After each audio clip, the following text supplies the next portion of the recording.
Welcome to JFix and a new video, and this is a very special video for me. So we need to start this off with a special message from the My Nerd Cave YouTube channel. So let's play the video. Let's go. JFix, how you doing? This is James from My Nerd Cave, and hopefully by now you've received the package that I sent you. Okay, and let me be clear. This is not a repair challenge. Instead, what I want is to share my passion with retro handhelds. This is simply for fun. I think you're going to enjoy it, and I hope you can make some interesting content out of it, and I can't wait to see what you do with it. Looking forward to your next video, buddy.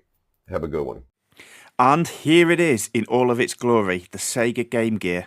Now, I can tell you, just holding this in my hand is bringing back all of my childhood memories. I spent hours and hours playing the Sega Game Gear when I was a kid, so it's amazing. I've never had one since. I don't know what happened to my original one many years ago, but I am so grateful to the My Nerd Cave for sending me this over. This is fantastic. And not only that, he's also sent it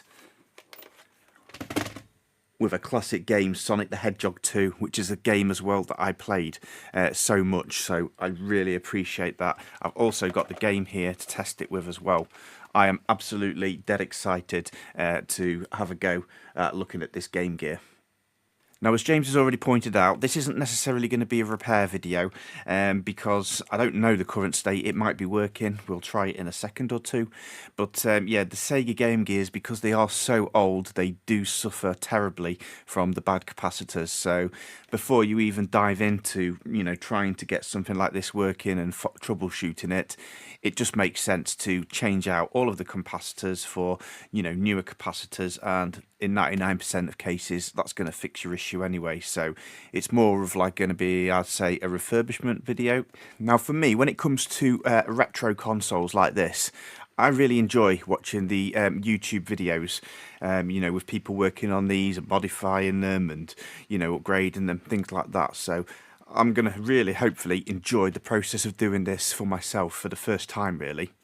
Let me just tell you my opinion on the retro consoles, things like that, because I've got the Game Gear here, but if I wanted to, I can use a modern device like my Steam Deck.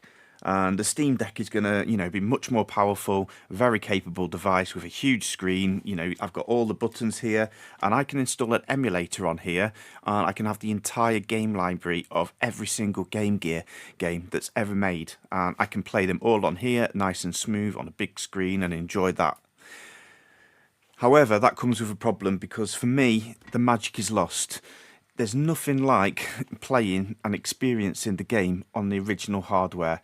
Once you start to use emulators and, put it on something like that, it's just not quite the same. And that's what the retro is about. It's about, kind of getting those old memories that you enjoyed playing, on the Game Gear. For me, there's quite a lot. I'll go through some of the games later that I enjoyed playing as we're doing this modifications and trying to get this working. But yeah, for me, it just feels incredible to hold the Game Gear in the hand. It was such a great device, especially when it first came out. It was like, wow, amazing when you played on it. Now, I know when it comes to retro things, people are quite precious as well about, what modifications you do to things and, how far you take it, things like that. And for me, I completely understand about having something completely, original, all the original shell, all the original motherboard, everything like that, original buttons. Definitely a place for that, almost like a museum piece, especially if you've got like a pristine example. But then it's kind of, that's what it is, a museum piece. You're not really going to play it. It's going to sit on the shelf and, you're probably going to leave it like that. So my take on it is this one in particular is going to be one that I actually want to use and enjoy. So I would like to benefit from some of the modifications that are out there, some of the upgrades that I can do as well, because no matter how you memorize this and, enjoy playing on the color screen, things like that, when you actually compare it to the devices that we're used to today, yeah, it doesn't quite stand up, and the memories that you have, you might end up being a little bit disappointed. So with that being said, I've got a whole box of tricks here as well that we're going to be using on this one. So just a warning now, this might be quite a long video because I'm going to take my time on this. I'm just going to really enjoy the process, enjoy doing this console and examining it, and yeah, it might be a long video, so definitely get your beverage of choice ready and, you know, sit down and relax, watch this video, and hopefully you'll enjoy it as much as I'm going to enjoy it. So plan of action then. First I want to test this Game Gear. I'm assuming it's not going to work. It may work, but if it doesn't work, I want to get it back just to its original state where I can get it powered on and just, you know, experience it as it's supposed to be. And then once we've got it to that stage, then I'll come ahead and we'll look at some of these mods that I've got on here. And I've got these from all different places and, you know, try to pick up the best mods I can to build the ultimate Sega Game Gear that, you know, I'm going to really be proud to own. So I think let's actually have a look at the mods just to give us a sneak peek at what's to come later, assuming we can get this working. So first of all, we've got the Retro 6 shell on here. Now, Luke over at Retro 6, he's got his own YouTube channel as well. He streams and provides amazing content as well on his video and got an incredible website. The amount of work he goes into in designing and putting together some of these things is incredible. So I do like the original black colour of the Game Gear, but he's got this shell here, which is like the transparent black. And I just think it looks so cool, so I picked one of these up. Let me show you that. And the plastic, it doesn't feel cheap. It just feels so well made. It's got all of the same, you know, like grooves in there. You can see the shape of it. Really close to what the original one was here. And you say with all the plastics inside are really nicely finished as well. We've got brand new battery terminals in there, and the doors that come on there all clicks in lovely. So I really like the fact that it's just so close to, you know, what the original one was, but it gives it that little bit of custom flair because it is the black and the clear. You can get some really, you know, wild and wacky ones, but I wanted to keep it, you know, black, but just add a little bit of something to it. So I'm really happy with this transparent case. Now, one of the main upgrades I wanted to do to this Game Gear is give it a modern screen, because that's going to make the huge difference and the wow factor as you're playing the games. The screen that's in there at the moment is going to be dull. You're not going to enjoy it as much, and I say it's also like a big power hungry screen as well, so a modern IPS screen is going to be incredible. So I picked up this kit, and it was from AliExpress, and also this was highly recommended as the kit to purchase really from James as well. So this is the High Speedo kit, as you can see here. And the kit also comes with the new screen panel on here to mount the screen to. Now we've got a few different options here because Retro 6, they sent their own screen as well that they've custom made, which feels quite nice. But I think I'd like to maintain the Game Gear logo. Now I didn't realise the High Speedo kit came with one, so I also ordered a separate glass as well. So I think we can probably compare them and see which one we like the most when we come to put that in. And then, yeah, we'll go with that, the best option that we can find. And by the way, I will leave links to all of these products that I'm going to use in the description if you want to do something similar to yourself, if I recommend them and if we like them as we do this.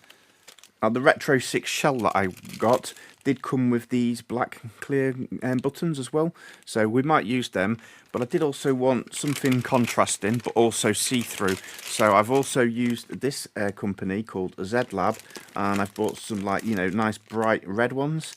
So again, we'll have a little play later with the buttons, see which ones we like the most.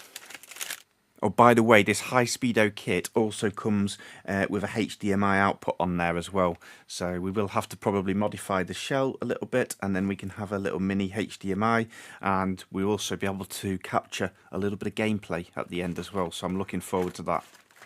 I also got from AliExpress an upgraded audio board, as you can see here. So apparently this is going to give me much better sound as well with the amplifier that's built into this board. And you've got a headphone jack, as you can see here, and a brand new volume wheel. So I think we'll be upgrading the audio and getting it sounding the best it possibly can. Now, power is a big thing as well. I remember as a kid, the issue with the Game Gear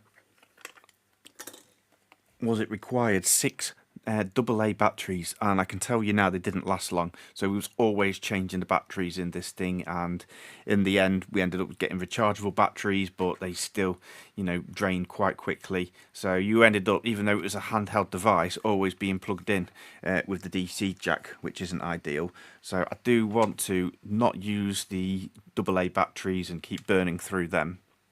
So we have the Game Gear Clean Juice Kit. Again, this is another one by Retro 6, and this looks like a fantastic kit. So this kit is going to give us 2 separate batteries, one for each compartment in here. And we've got the Retro 6 Custom Clean Juice Power-Up Board as well. And the beauty about this is, look at that, it's given us a USB-C charging port. So as well as with all modern devices, I'm just going to be able to charge this Game Gear with a USB-C cable and charge these 2 batteries, and it should last a lot longer than, you know, messing around with AA's. So I'm really excited to try that as well. And we've got a power switch on here as well. And last up, we've got this game cart here, and this basically allows me to load any games I want onto the micro SD card, and I'll be able to run the ROMs from this card itself. It does come with a couple of stickers as well, if I wanted to stick them on to add a bit of flair, or I could just choose to leave that clear black like the console so we can see what's inside. So it's really nice that I've got the Sonic 2 here, the original game, but I do want to be able to play a lot of the other games that I remembered and enjoyed playing, so it would be nice to be able to have the ROMs on here. Now the ROM side of it might be a little bit controversial about getting ROMs and putting them on there, but my take on it is that I cannot buy the games if I wanted to brand new. The only way I'm going to be able to find any of the games I want is by going on eBay and buying them second hand from somebody. None of that money is ever going back to Sega anyway, so I don't really see the issue in getting ROMs on here. If I can get genuine games, we'll do that as well. It's always nice to have, and I'll try and pick some up as I go around in car boots and things. But for now, I just want to get playing some of the games I want, so I will have the ROMs available on here, but I won't provide links for that. That will be your own thing. If you want to go and find the ROMs yourself, then feel free to do that. But yeah, for me, I'm going to put all of the Game Gear games on this one, and I can enjoy playing some of the ones that I've never tried as well. Now, another thank you to James at the My Nerd Cave as well, because he also sent me over this, which is the replacement capacitor kit. So this kind of kit has all of the exact sizes of capacitance that we're going to need, and yeah, it looks like we've got quite a few SMD ones to solder, and we've got a few electrolytics in this pack as well. Right, so let's get started, shall we? I've been and picked up a pack of batteries. As I say, we're going to need 6 of them, and I've got 6 plus 2 free. Whether or not they're really free, I don't think so. Okay, so I'll stick 2 back in for a rainy day. By the way, another thing that I picked up before we put these batteries in are these. I already showed them on a short, you might have seen that, but these are the Z-Lab screwdrivers as well, and it's going to give us our gamebit drivers. So I didn't actually have any of these gamebit drivers, which are going to be required actually when we get open the console up. I think the smaller one is for the cartridge, and then you've got a larger one for the console. So here is the cartridge, and you can see, look, that weird bit in there.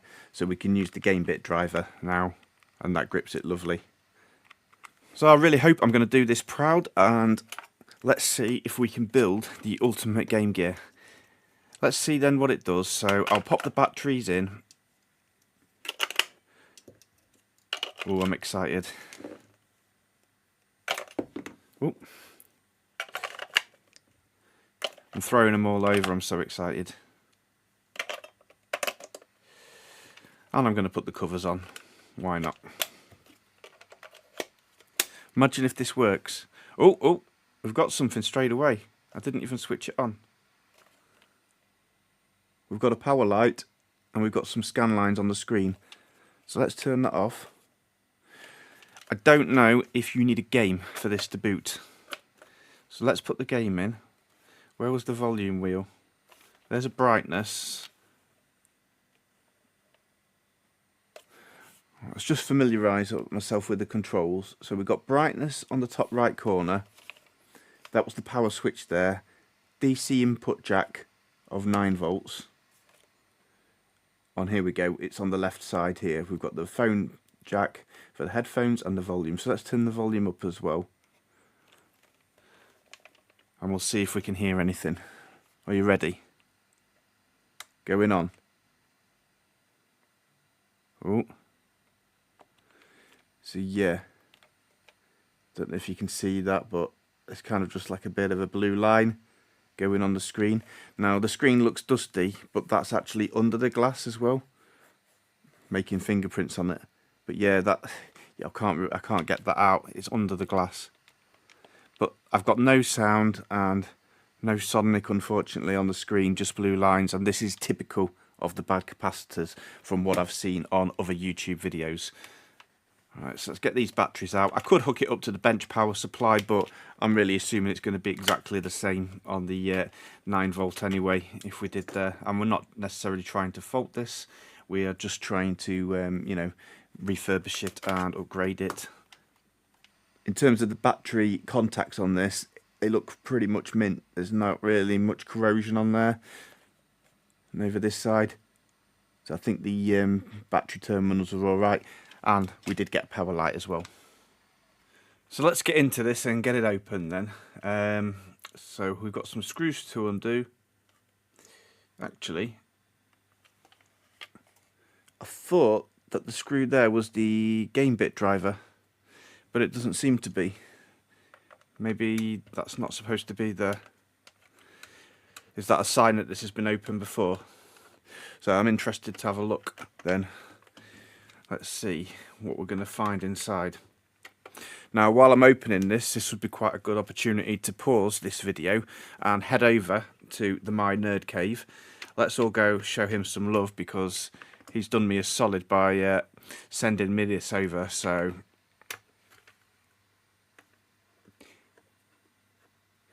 yeah, if we can go and sub to his channel, because I know he's a smaller channel that's growing at the moment and he's already got great videos. So yeah, please go over and subscribe to the My Nerd Cave.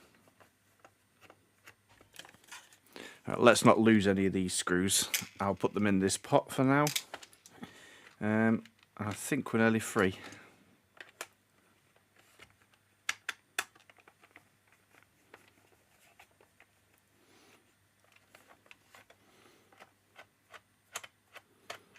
That's the last one. Here we go.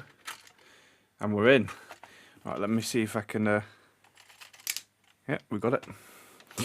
This is what I love about retro things as well. They're so easy to open, you know, compared to, you know, modern devices like phones and tablets and things. Yeah, it's only a few screws, a couple in the battery compartment, 2 there, 1 there, 1 there, and 1 there. So, grand reveal. Let's see what we've got inside. Ooh. Okay, let me zoom you in and we'll have a look together.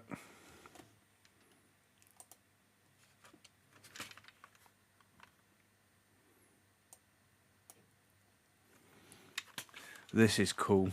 Look at this. On first inspections, this looks really clean, to be honest with you.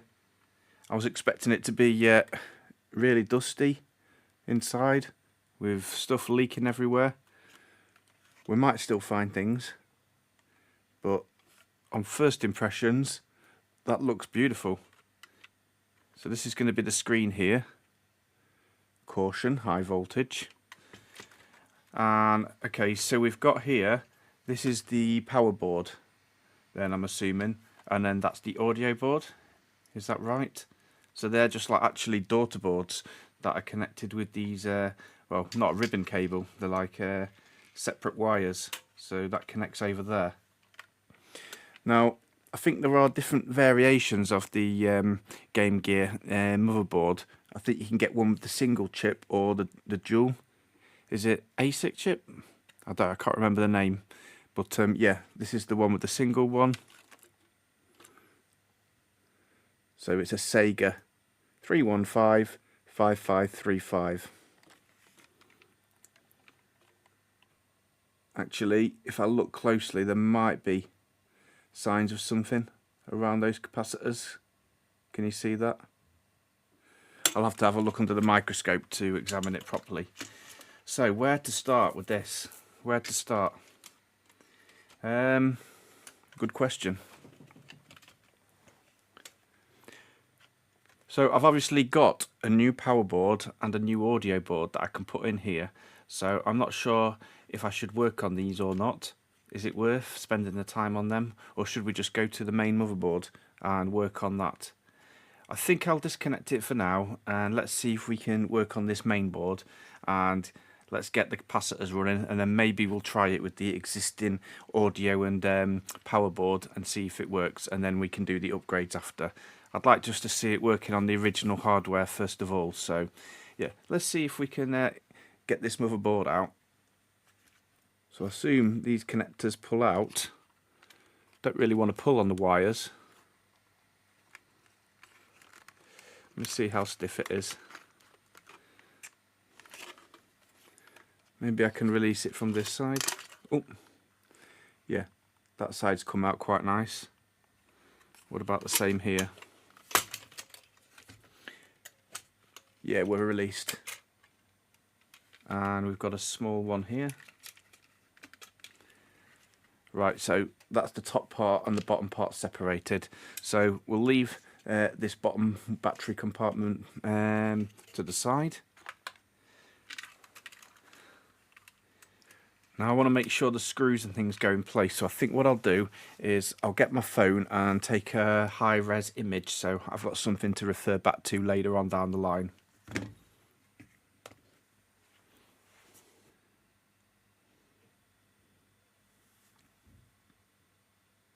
Right, I've got some images captured. Let's continue to get this board out then.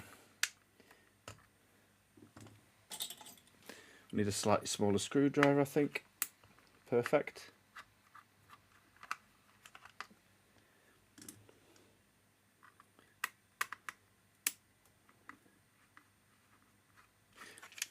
Yes, we're free. I had to take the big screws out of there.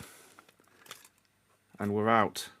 Okay, I need to be careful here because the screen is connected.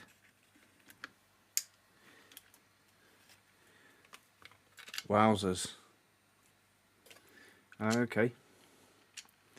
We put that to the side for a second. Let's zoom out.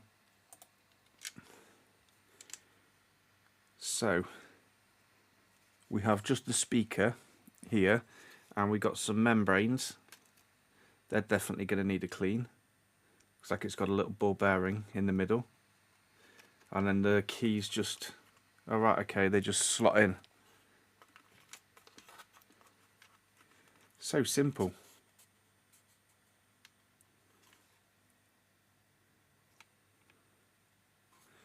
Yeah, I can see some of the dust that was on here now underneath the lens.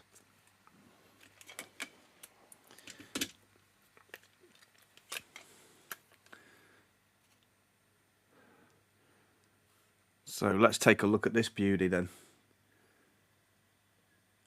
We've got a bit of white around there. I don't know if that's just factory. Probably is. This side. Yeah, so how's this screen attach? Oh, okay. That's cool. So look at that. It's actually like a light box with a little fluorescent light inside that lights up the backlight. That is so cool. And then that shines through the back. And the screen is connected, look, LCD on this like ribbon cable here down at the bottom. That's really cool how it's got that fluorescent tube in there. Almost don't want to put the IPS screen in there now. I really like that. Right, let's get in on the microscope down here and let's see if we can identify which capacitors we've got to remove and if there's any damage, because I can see something, but I need to see under the microscope a bit better. So this is our power connector, and this is our volume wheel. Very nice. And we've got a bit... What is that? Look at that.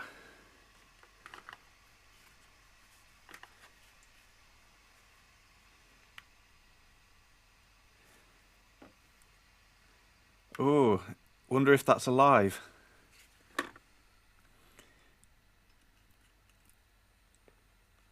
We've got bugs all the way from the USA. Oh, it's like a shell lug. It's got nothing inside it. Right, can we remove you? Yes, we can.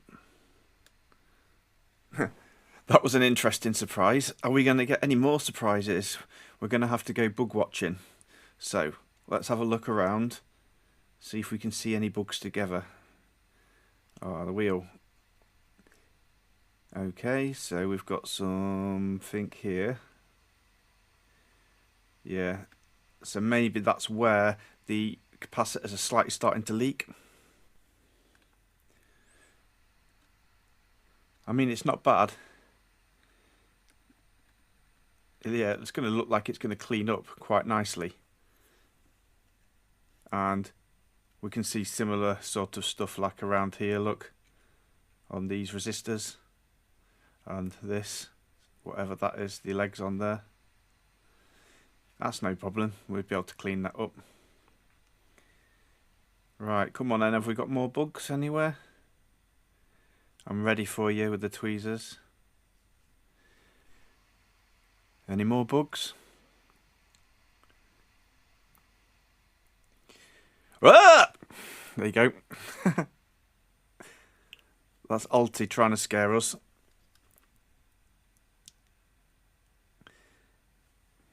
We've got a bit more green over here. Yuck.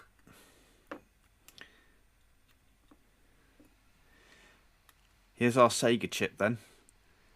The pins look really clean around there. We've got a little IC there.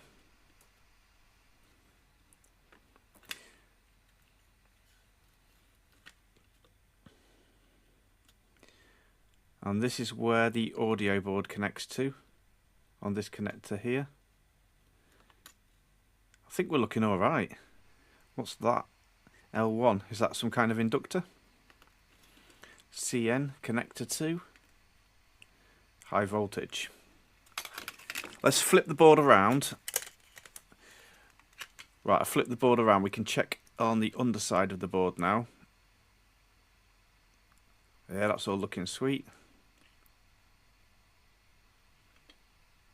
These are our buttons. They look really clean.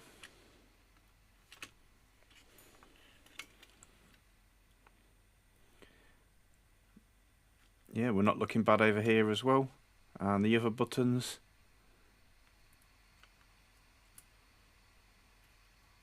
They look nice. Oh, here we go. That's his friend. Right, come here. Ugh. He's got some juices. I'm kind of inclined to clean that up now, actually.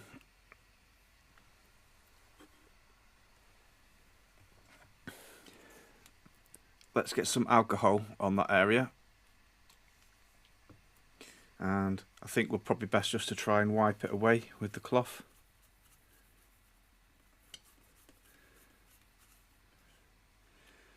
Lovely. What about these wires here? Yeah, I think that's okay. Now I think I'm going to use this to try and clean it. This is the Sovereign brand contact cleaner, and this was given to me by PCDD Repairs. I'll also link him in the description, and he highly recommends this. So this says it's a professional contact cleaner for cleaning electrical circuits and contacts. It's powerful and fast drying, non-conductive, and leaves no residue. So I think that would be quite good for giving the whole area a clean. And it does come out on a little nozzle like that, and I've seen him use it, and it's quite a powerful spray. So I think this will be good for cleaning this whole surface area. Okay, Wow. Does come out really fast. So I'll give it a brush over with a toothbrush first.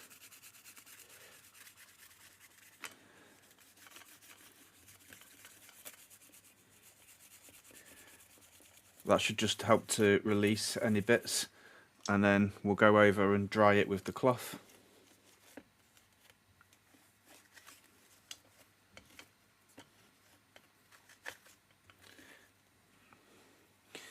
We'll have to clean into this little light box.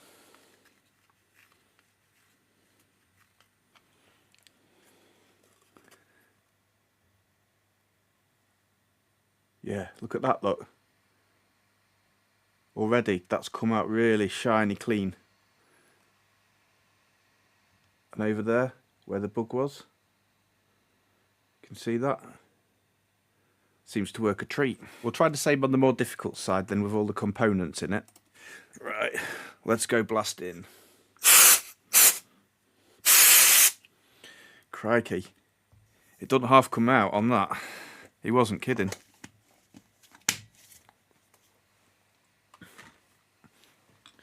Alright, let's clean up while it's still. I'm going to focus my efforts around here where it was mostly corroded.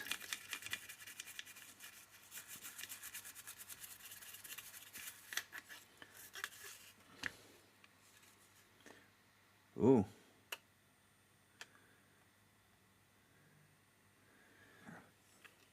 Where's the blue coming from? See that? I've got blue on the toothbrush. I've got no idea where that's coming from. Let me clean the brush off. Is that from the motherboard? Look, blue colour. That's a bit odd. I'm not sure if that came out of the dye on the toothbrush because it's pink. Don't like that. Don't know where that came from. Let me try and wipe that off. Don't want to spread it all around.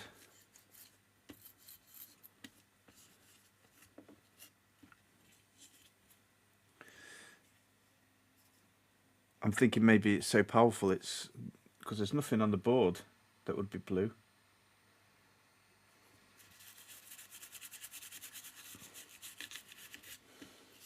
We'll get a fresh mechanic cloth on this and dry it off.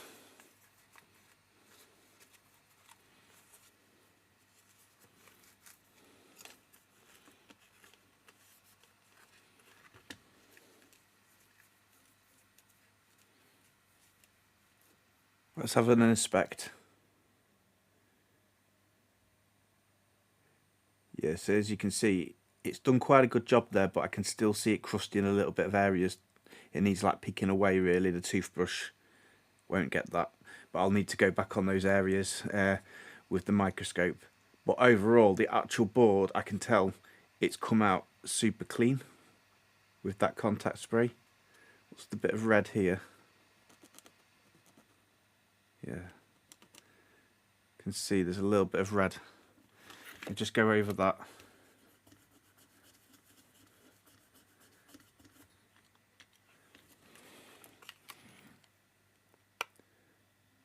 Yeah, that's all wiped off. Tiny bit there.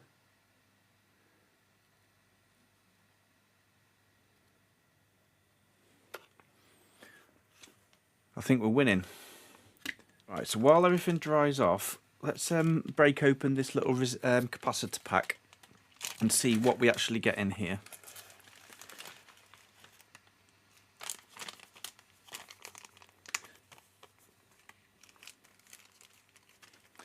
So I think you can get these capacitor packs off AliExpress. I'm pretty sure that's where he's got it from. So I'll try and find a link for this. So we've got 1 nanofarad, 10 nanofarad, 100 nanofarad, and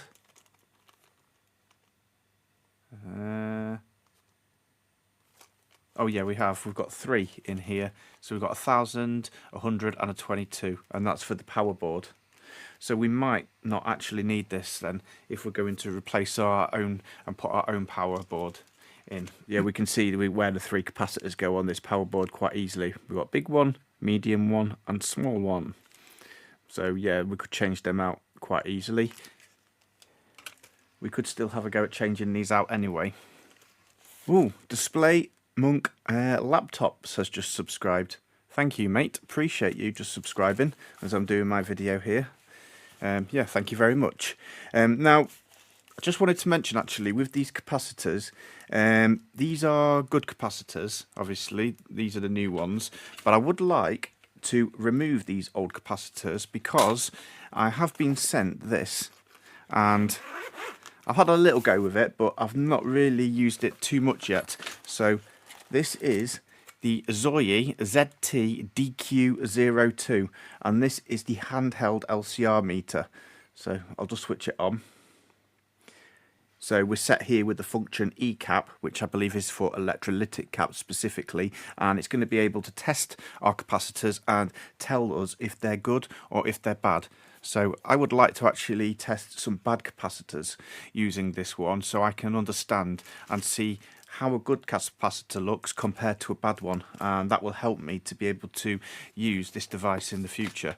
So I really appreciate that ZOYI reached out to me and sent me this, and now I just need to learn how to use that. So we'll have a little bit of a go with that later and we'll see how we get on with it, I think. I do believe that the LCR type of meter is designed mainly for reading the capacitors while they're out of the circuit. If you need to read them in circuit, you would use something like an ESR meter. But I think the LCR meter could still work while the capacitors are in circuit. But to get the accurate measurement, you're going to need to actually remove them. So that will be quite interesting. I'm not too sure, but I assume we're going to be removing like these, are they called tantalum capacitors or these type, and replacing them for the newer type of like ceramic SMD capacitors. Because, yeah, I don't think the capacitors that are on the board are this type at the moment. So it's not a like for like swap. I think we're going to be swapping them over like that. So capacitors to replace then. We've got this long one here. 6.3 volts, so is that 100 nanofarads on here? And it looks like this one is a polarized one as well with the plus and minus. So I'm not sure if that's the capacitors that we're going to be replacing. These are obviously non-polarized, the SMD ones. So I'm assuming the pads are just there actually and it's laying down. This might be quite difficult. So is it soldered down there and then glued under here? Not too sure, to be honest. And this is obviously really close to this plastic connector. That might come off. Let me give that a go. Yeah, I'm not sure if that comes off, to be honest. Feels like I'm going to end up pulling the wires out. So these don't match the values actually, because we've got a 4.7 and a 22. So maybe the values can be changed out for different, because we've got one UF, we had 100, didn't we? And what was the other one? 10. So I'm probably going to have to do some research here, but now at least I'm familiar with the board and familiar what I'm looking at. Yeah, I think what I'm going to do is go over to my nerd cave and watch his video where he's done the recap, see how he did it, and also I'd like to know the best method for removing these capacitors without melting everything as well. So yeah, let's do that, and I'll come back to this video after I've had a little bit of research. Alright, so I've gone ahead and I've done my research, and I think I'm a bit further with this now. So let me show you what I found. So these caps are indeed the ones that need to be replaced. These square looking ones like this one and this one. And I've also found an amazing guide on the Retro 6 wiki, which gives us the values of what these need to be when they're replaced with the SMD capacitors. So they don't need to match these exact values on here, but they can be replaced with different values. So I'm going to go ahead and do that. Now the thing with these is the square package on here is actually glued under here, so, and then it's soldered on two pads. So I think the best method to remove them is probably to come with the hot air. Obviously it is a little bit difficult because we've got plastic connectors involved and I don't want to melt these, obviously really close to it. So we'll have to see how we get on with that. I might take one of the easier ones in the middle of the circuit board off first, see how we go with that, and then we'll tackle this one after. Now, I have seen various methods of how to remove these. Some people just pry something under there and then snap them off and then bend the legs back and forward, or you could also cut these legs here on the pins. But I think I'll just try and use the hot air and see how I go with that, because I'm scared of these pads and I don't want to put any pressure on them really, trying to pry away at these. So hopefully the hot air will also soften the glue underneath these. The other method I've seen was to use the soldering iron as well. So ideally you'd want to put a bit of lower melting on this pad, but it's quite hard to do that because they're quite oxidized with the leaking from the capacitors. So let me try the hot air and let's see how I get on with the first one. I'm going to go with a really small nozzle so I can try and direct the heat exactly where I want it, just to heat up this pad and this pad. Here we go then. By the way, I'm on 480 heat and I've done like 50% airflow. Well, I can see it's melting the plastic, which I'm not that bothered about.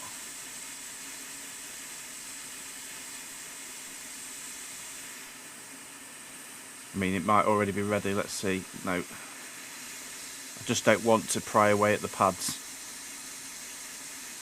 Preferred the solder to be melted fully. So maybe I need to get right in here where the pads are.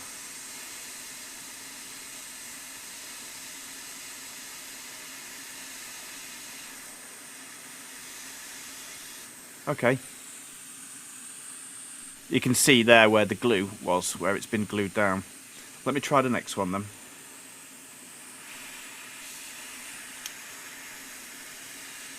Let's get it in a better working area.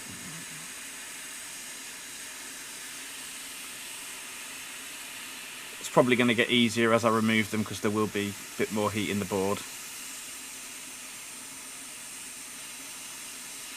Yeah, so I can feel that the solder is melting before the glue on there, so it does require a little bit of prying. Right, we've got another one down here. Right, let's get this one off.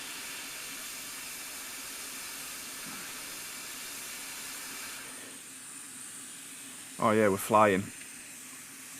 This one then.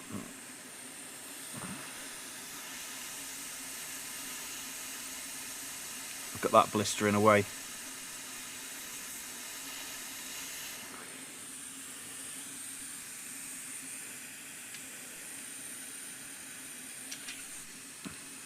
Not sure what this goop is here.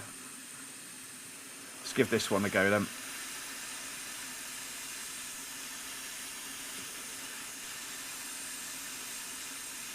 Yeah, I can see it's just like the glue.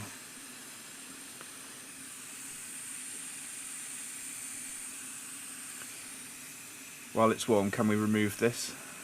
Yep.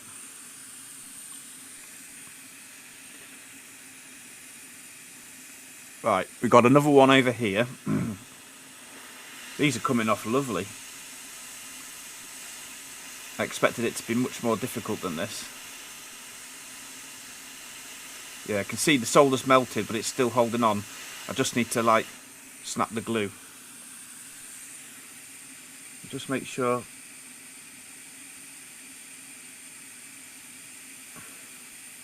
I just wondered if it had popcorn there, but I think we're fine. It's not the board, it's just the light reflection, I think. We'll just check.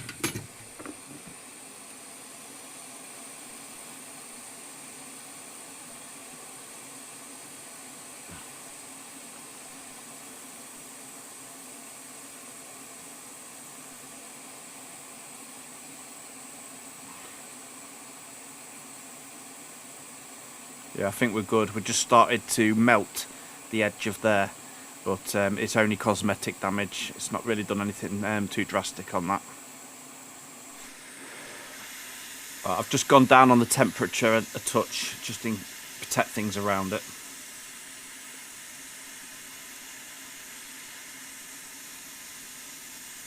Yeah, so I'm sure the solder's melted. I can feel it at the back here.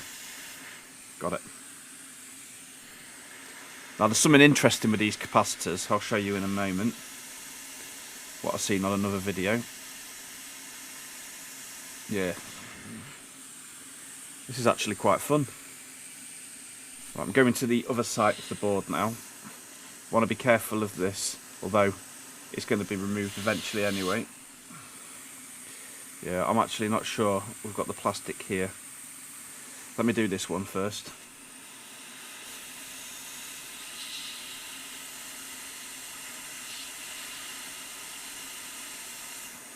Right, I think I've just shifted a resistor there. Let me put that back on the pad.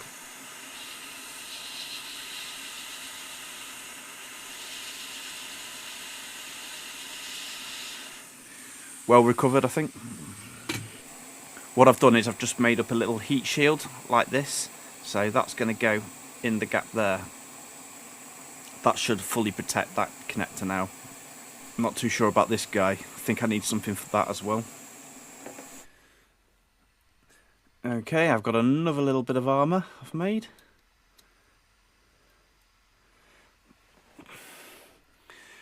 Ah, look at that, that's perfect. I think what I'm going to do on this really long one is just break the glue. Yeah, if I get the pliers on it. Oh, here we go. Yeah, we're free now. Okay, armour back on.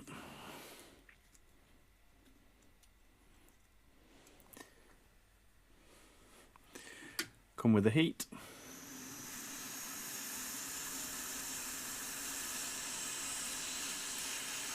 Maybe I can get in down there.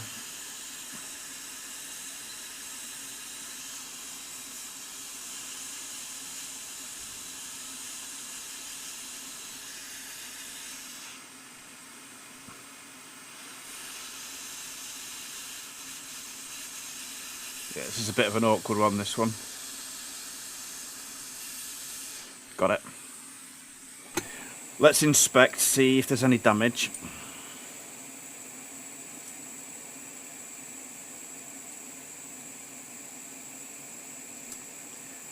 Hey, we got away with it. No melting. Not sure how that pad's doing. Yeah, I think there's a good pad underneath there. It's just really corroded. You can see the damage from the capacitor there. There was one last one over here that I haven't done, so let me do that one. And then I think we'll be done. There was one last one over here, so let me see if I can protect the plastics here. Come in with a shield, maybe at an angle. Oh, that gives us a nice area. I can get in with the tweezers nicely.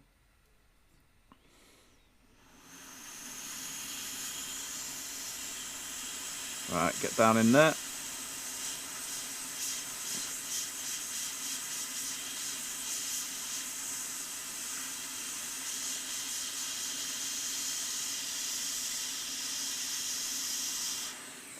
Beautiful.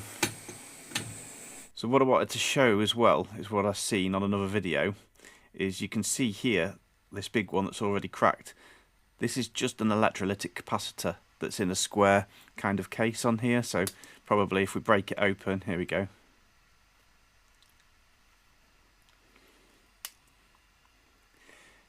Yeah, snap open the case. And here we go, that's what's inside the case. Just a can cap. So I thought that was quite interesting. Here we go, here's all our caps that we've removed. Yeah, that went much smoother than I thought. So around this area I think was the worst of the leaking, and I'm not too happy with this area, so I'm wondering if I could use like a really hard brush to scrape away at this. Wondering if I could also remove this glue residue as well. Try with the pry tool.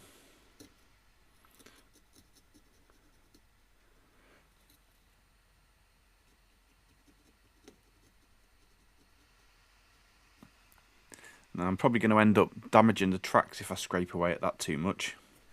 Wonder if some alcohol would clean up this glue.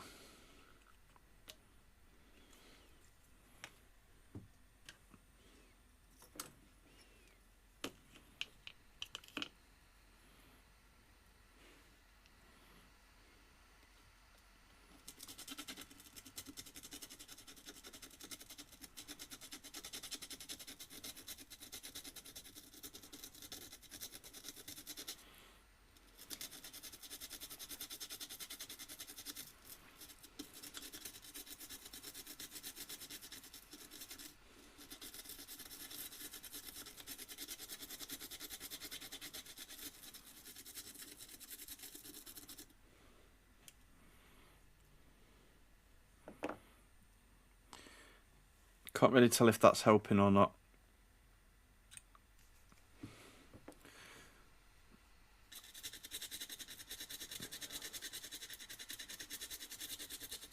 Might be worth just reflowing these.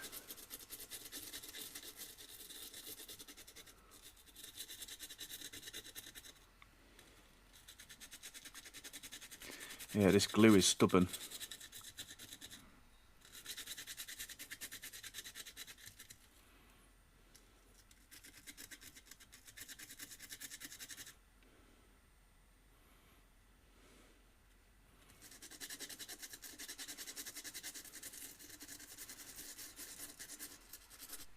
I mean, we can go something a bit stronger. I do have some acetone. Alright, maybe we'll try a tiny drop of acetone on the glue spot. Hopefully this doesn't damage the PCB layer. I'll just do a tiny bit just to test it.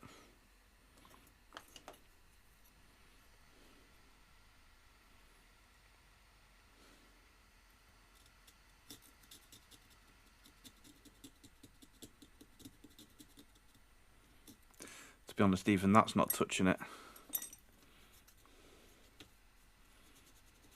I'll try a little bit of heat. I just wanted to restrict the hot air as much as possible, just in case the board popcorns or something like that. But we'll try it on these two, just in case it's going to loosen it.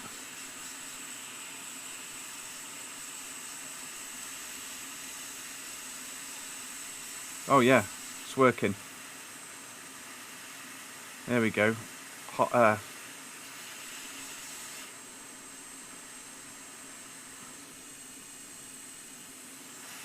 This one.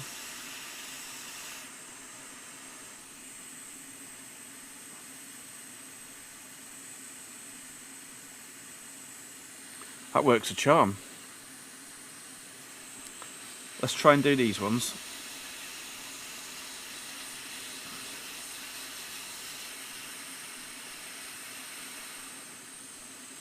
I like this little carbon fibre scraper. It's got like a really sharp edge on it. But because it's not metal, you don't feel like you're going to damage anything.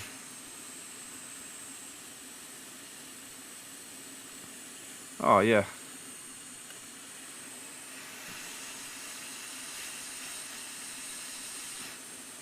Not too much around there. We have got the plastic connector.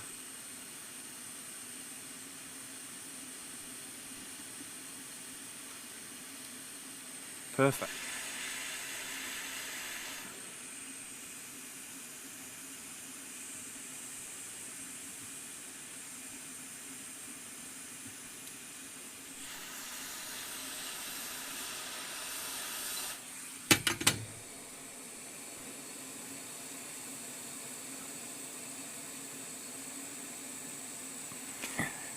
At least with the glue scraped off as well, we can fully inspect the via and the track that goes to this pad here, for example.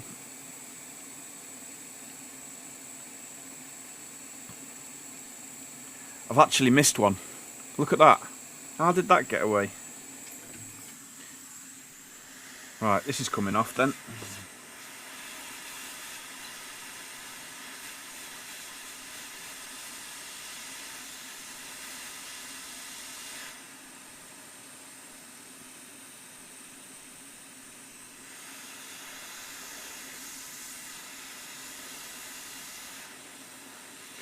It's just stuck in the sticky stuff. Oh, it's all come off together. Yeah, so that's leaked out of that capacitor, hasn't it? It's really not that bad actually. I know this looks like something, but if I turn it on the side, you can see it's just a reflection. All these pads are actually quite nice and shiny on all these components. But just around where this capacitor leaks, just make sure that this isn't going to be conductive and clear these legs out a little bit.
So let's prep up all these positions. Let's prep up the pads, and I think we're going to try and wick away this old horrible solder.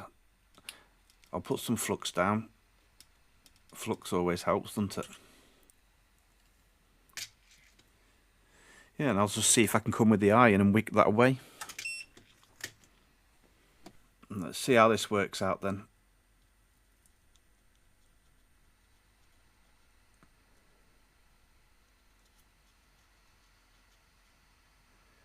Just mixing a little bit of the leaded.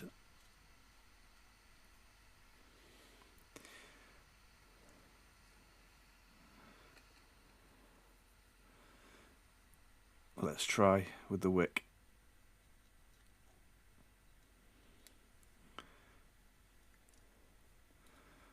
That's not working badly at all.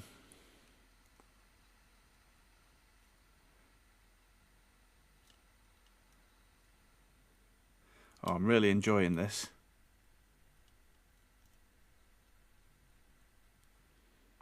Actually makes a big change from laptop motherboards. These pads are so big compared to laptops.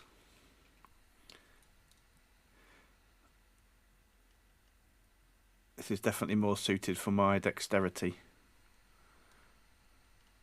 Just a bit of oxidization on that one.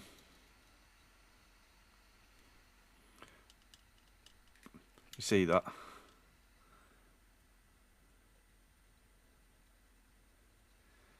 Might be able to scrape away at it with the iron. Yeah, I think it will be alright. I'm going to do a really thorough clean after.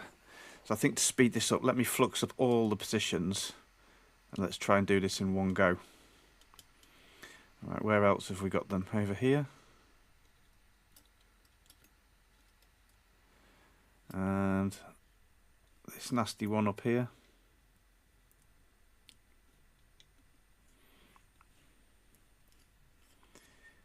And we got one down here.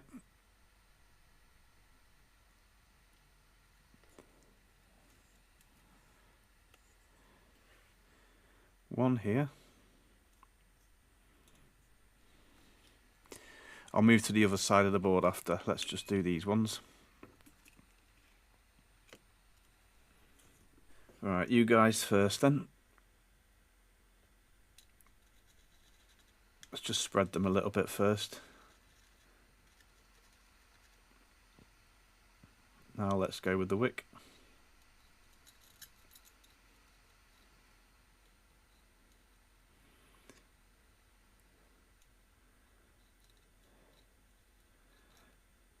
Yeah.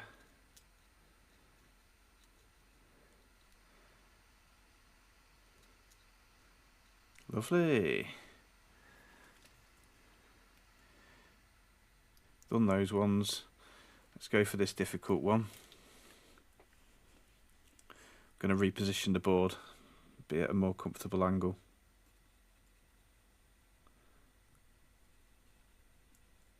This is really not too far gone, this board, with the leaking capacitors. I'm so pleased. It doesn't look like it's damaged any of the pads.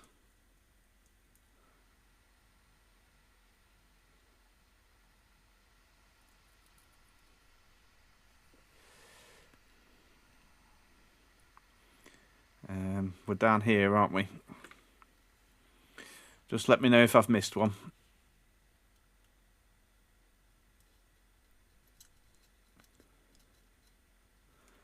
Ah, perfect.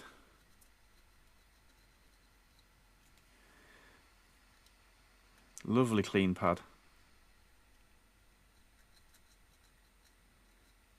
The problem is with the digital microscope, it's really hard to judge the distance. Thinking I'm touching here, but I'm actually up here. It's very difficult to see, you know, how far away from the board you are with the iron. Alright, we'll carry on while we're winning.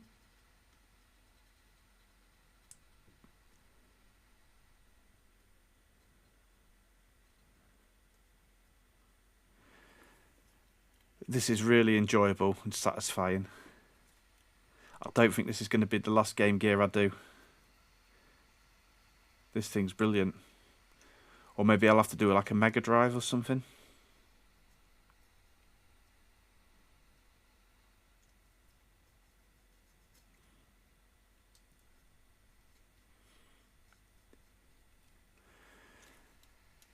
Right, we're on to the last side then. Let's go all the way over to this side of the board.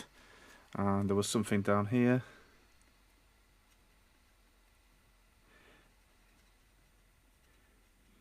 No flux, going in dry. Let's just see how that does without the flux. Still got a bit of flux on the wick.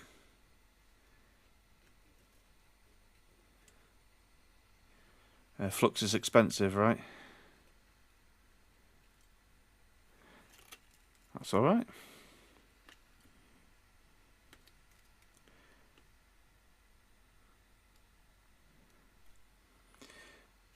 Okay, let's melt you down. Oh, the iron's getting dirty now. Okay, we will put a bit of flux on this. By the way, this is the Mechanic Nano flux that I'm using. It's the cheap one.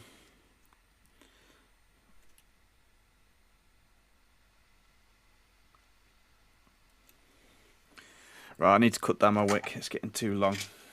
Oh, that's better. Work smarter, not harder. Although this isn't the best wick, it does seem to fray at the ends. You kind of got to go down a little bit.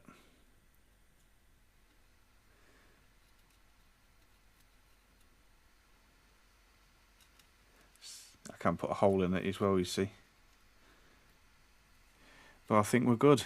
Is that all of them?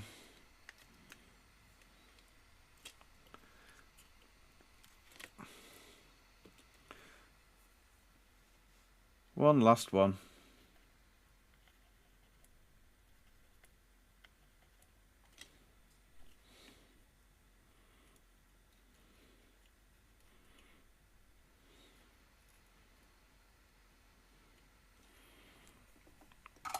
Alright, I think this is a job for the nano sponge. It can get in that corner really nicely, I hope.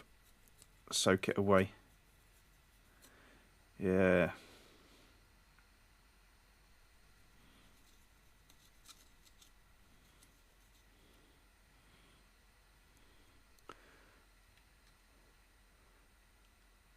Look at the colour of the sponge, how it soaked it all away. Might flip the sponge now. Let's go for this side.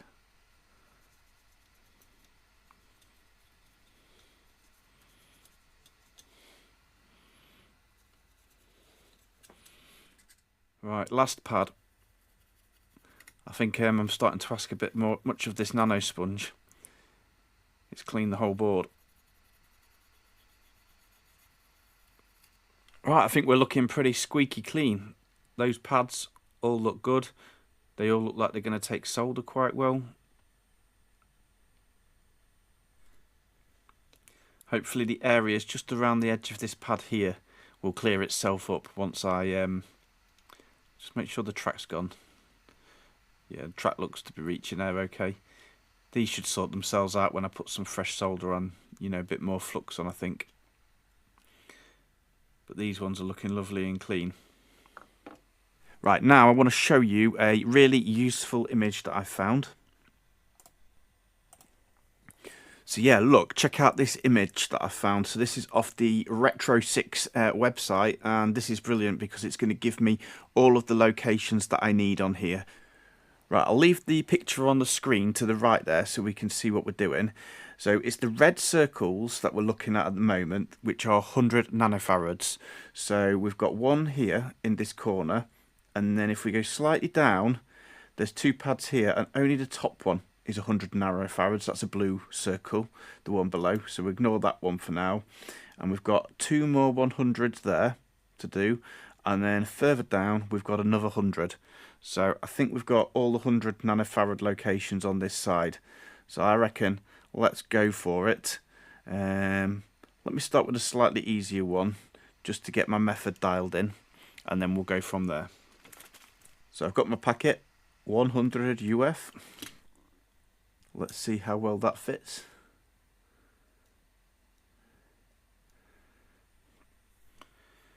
Right, I think I'm going to be better to rotate the board here. So we know it's on the top position. Okay, so hopefully that isn't too confusing with the image being the opposite way, but I can work a lot easier this way. So what's the best way of doing this? Let me just think. I guess, should we put solder on one pad first?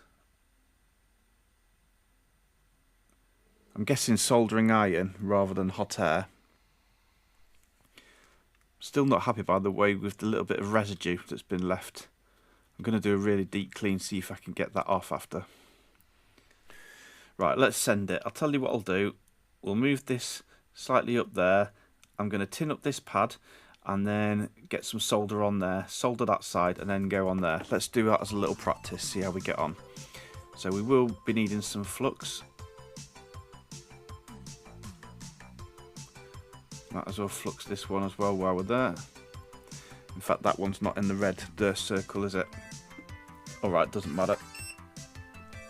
By the way, if you're wondering, my iron's set to 350 degrees for this.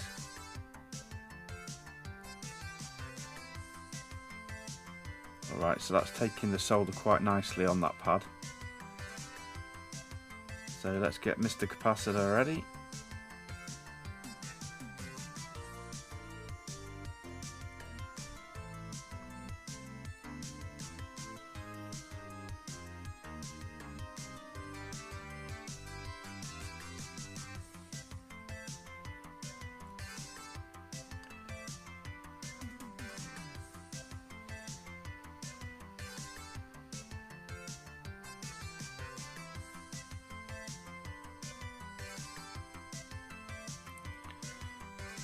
Right, that has soldered it, but I prefer it to be completely perfect.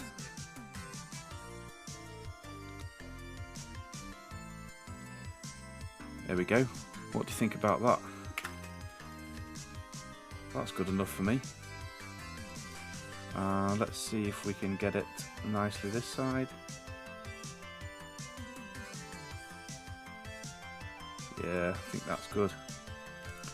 Alright, I think I'm confident enough to do the more tricky one there, the connector. A little bit of flux.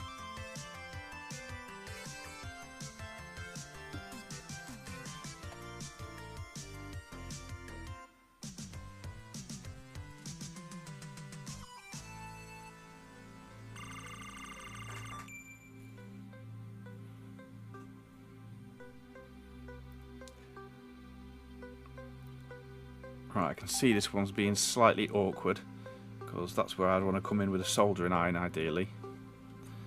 Tell you what I'll do. Let's try and attack this one this way.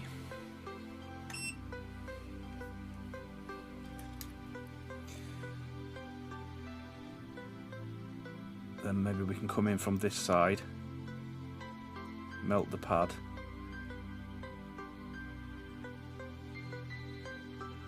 Swimming in the flux. Here we go.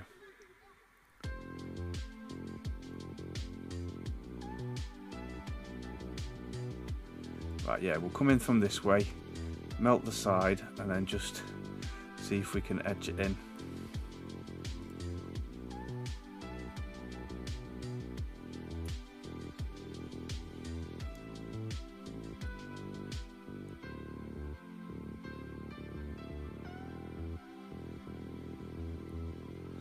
We're nearly there.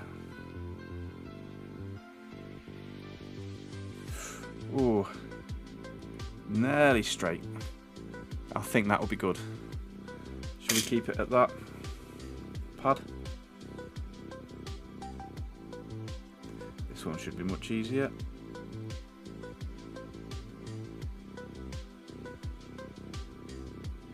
Yeah, I think we got it.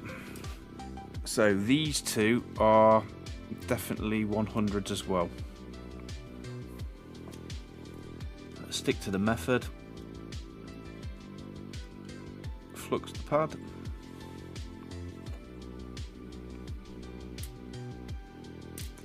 Couple of capacitors ready. Let's see if we can get faster and better at this. So let's make sure we get the full pad saturated.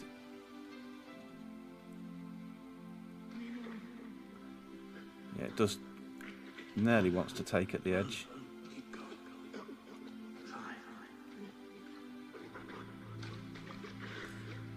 Top pad off this one.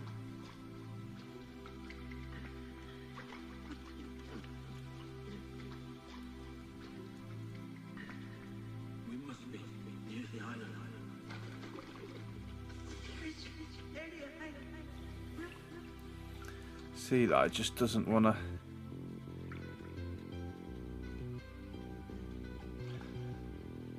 Yeah, I think that's good enough.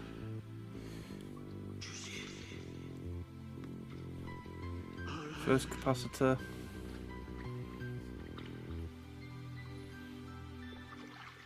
I'll get you there.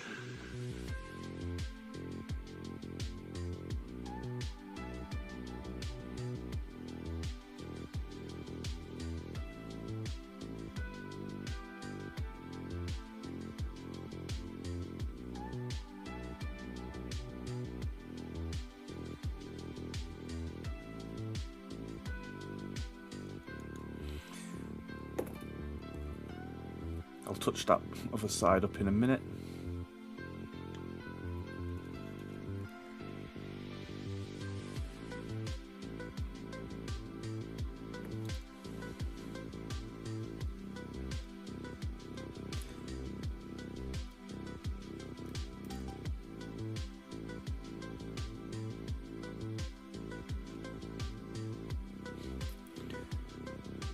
Yeah, that's pretty good.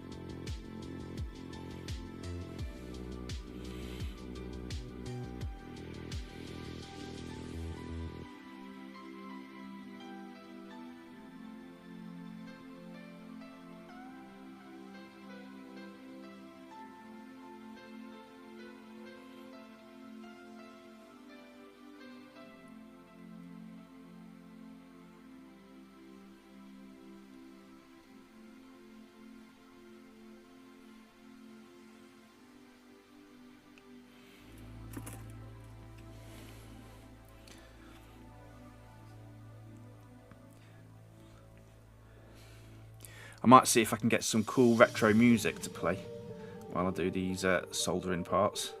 That might be quite good. There you go. So that's not adhered to the pad on that one. Just going to get a little bit more flux.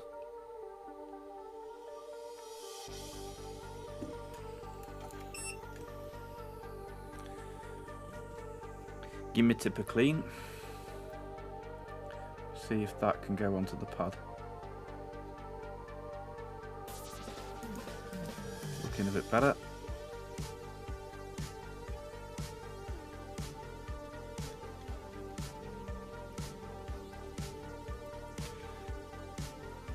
Yeah, I think that's going to be fine.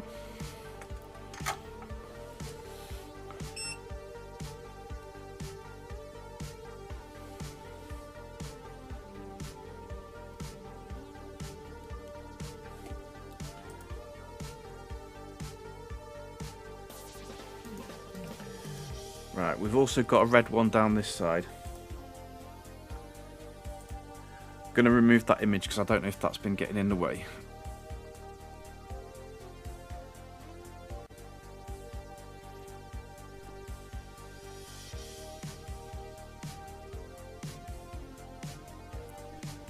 Right, over you go.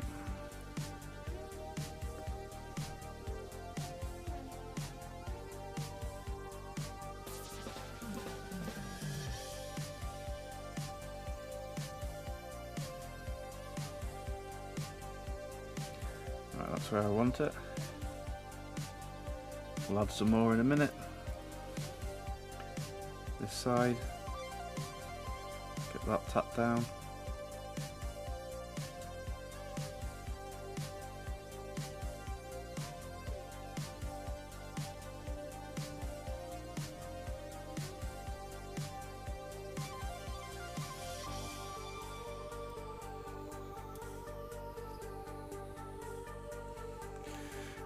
Yes, perfect. Right, let's bring back our image. Right, let's expand and have a look. So we've done how many? There's just 5. So we've done 5. 1, 2, 3, 4, 5. So this means there's nothing that side. So we've got 5 blues and 2 pinks to do. So should we do the blues? 5 of them. So there's one going to be under that one that we've already done. One bottom left. And then the 2 over this side are blue. Oh, 3 over that side. Yeah, we can handle that. Right, I've just done one. I forgot to film that one. But we're all good. So, one more on this side. That was my best ever one as well. And you missed it.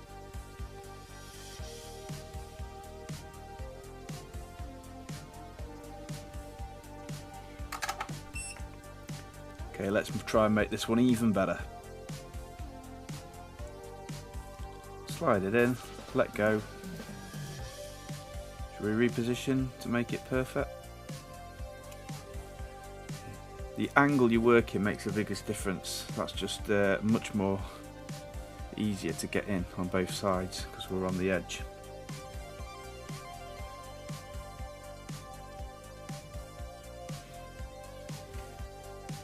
Come over with this one a little bit more. And again. Yeah, not going to get it much better than that, I don't think. First one down here.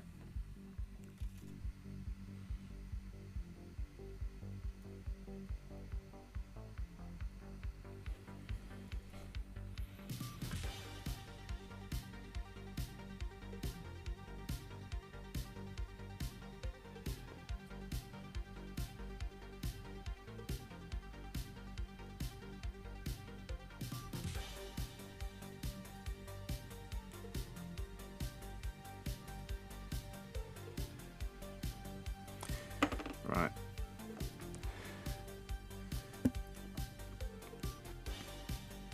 Gonna have to change hands.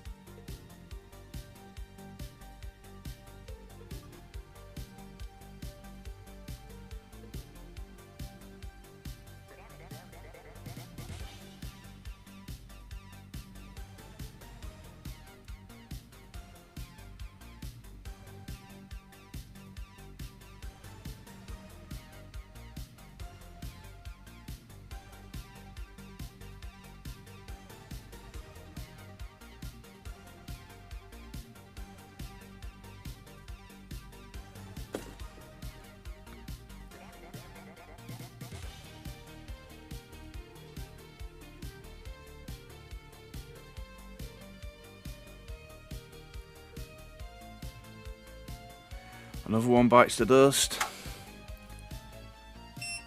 Right, we've got 2 10 microfarads remaining.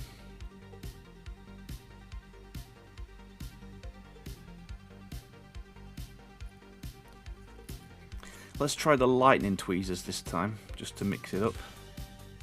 See how they do.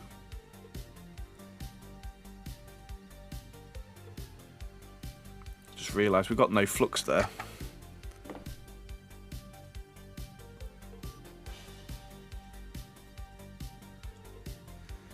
That should make our life easier. Oh yeah, much easier. Yeah, we look at that.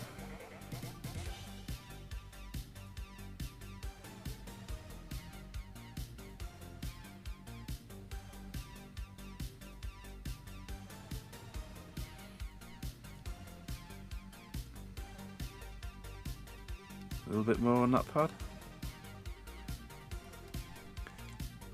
Lightning tweezers, these were much better option actually. They just hold the capacitor flatter to the board, he says.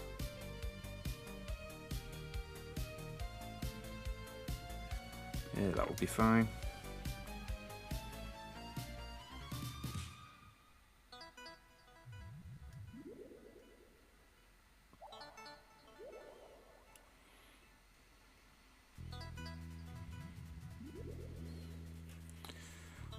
I've only got 2 more capacitors to solder on there, which are the 1UF. I'm just looking for them. Yeah, 1UF. 2 more of these. Oh, I'm so happy with how this has gone. Believe me, I didn't expect it to go quite as well. Right, 1, 2. We've got them ready. Let's clear the workspace a little bit. Right, so just these 2. I think we can handle that. There we go, 2 shiny pads ready. Flux. Flux.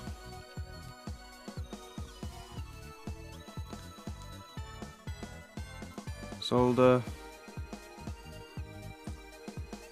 Solder. 1 capacitor.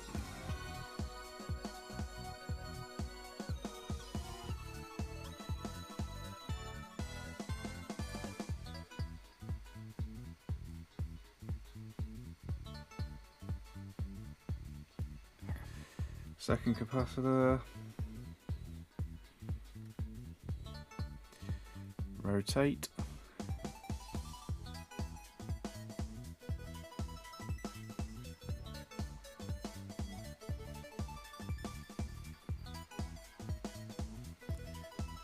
Lay down. Lay down. Okay. You can go back a tad.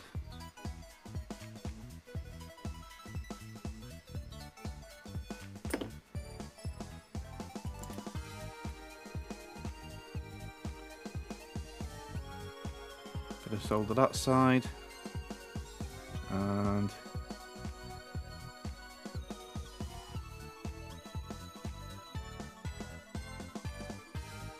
bit of solder that side. I think we're done. Yes! Cap replacement done. On the main board at least. Wow. That wasn't as bad as I thought. I'm so chuffed with that. We do have flux everywhere though. I'm going to give it a good clean down. Let's treat the board to a new wipe.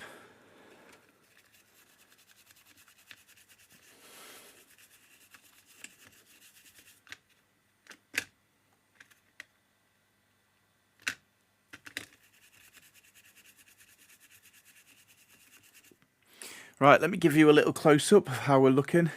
That's how our board looks, and we can inspect our work. Tell me what you think.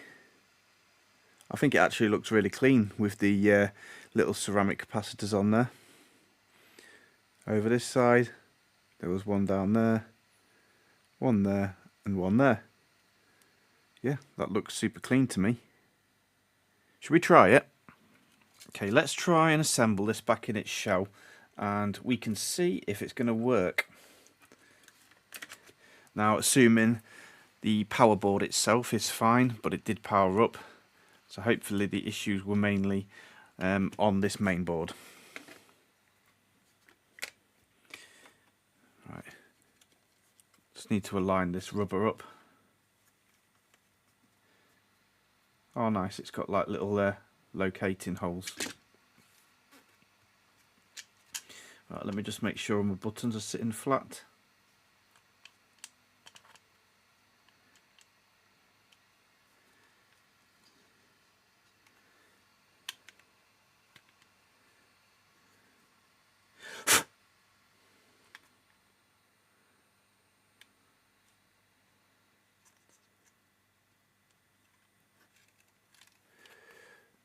Right, buttons are flat. It's going to go this way.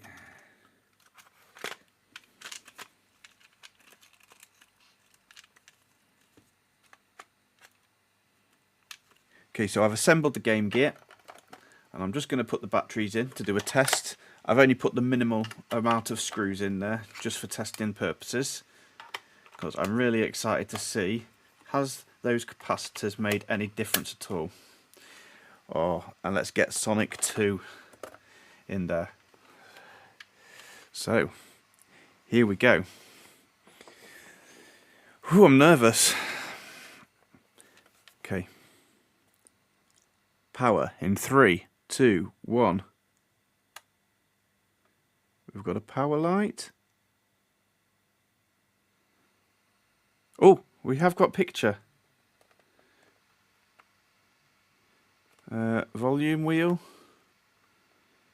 Yes. Can you see that? Is that with backlight? Yes. It is with backlight, but look.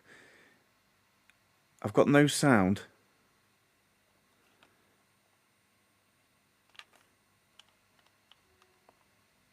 Yeah, it's hardly playable. Can you see that? And the button is locked in. I don't think I got the thing aligned. So yeah, that's actually quite underwhelming. No volume, and I can hardly see the picture. I can't even play it. I think the backlight must not be working, to be honest. Yeah, that can't be how it's supposed to be. Let me take it out and see if that little tube is working or not. I'll switch it off and we can test it properly out of the shell. I'm not sure what the deal is with that. That can't be right, because that's actually unplayable. I think the backlight, I expected it to be quite dark compared to a modern screen, but I can't even see that.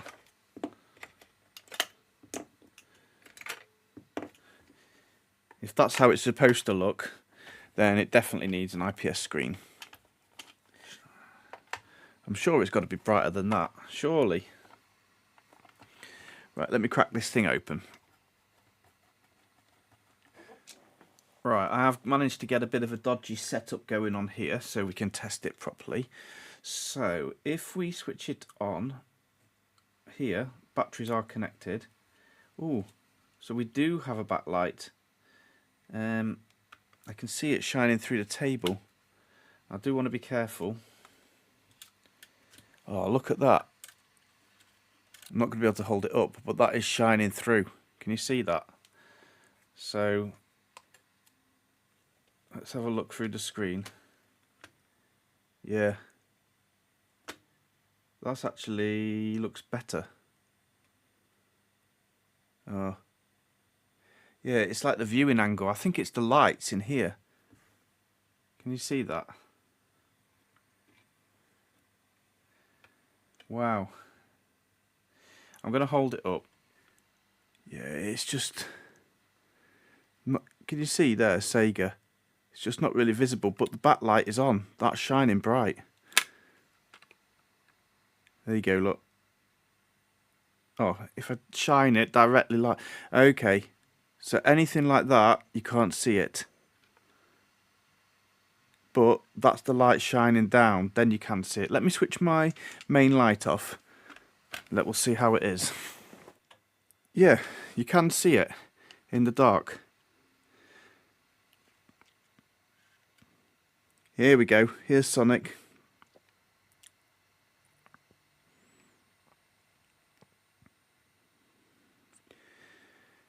Yeah. Okay, well I think that demos it well. Here they are, look, Sonic and Tails. I've just got to actually hold it exactly up to the light to be able to see anything. So look, can't see nothing. So you need to be in like a really well lit room, is it? I just genuinely can't remember. Is that how screens used to be? Were they that bad? Because to me that's unplayable.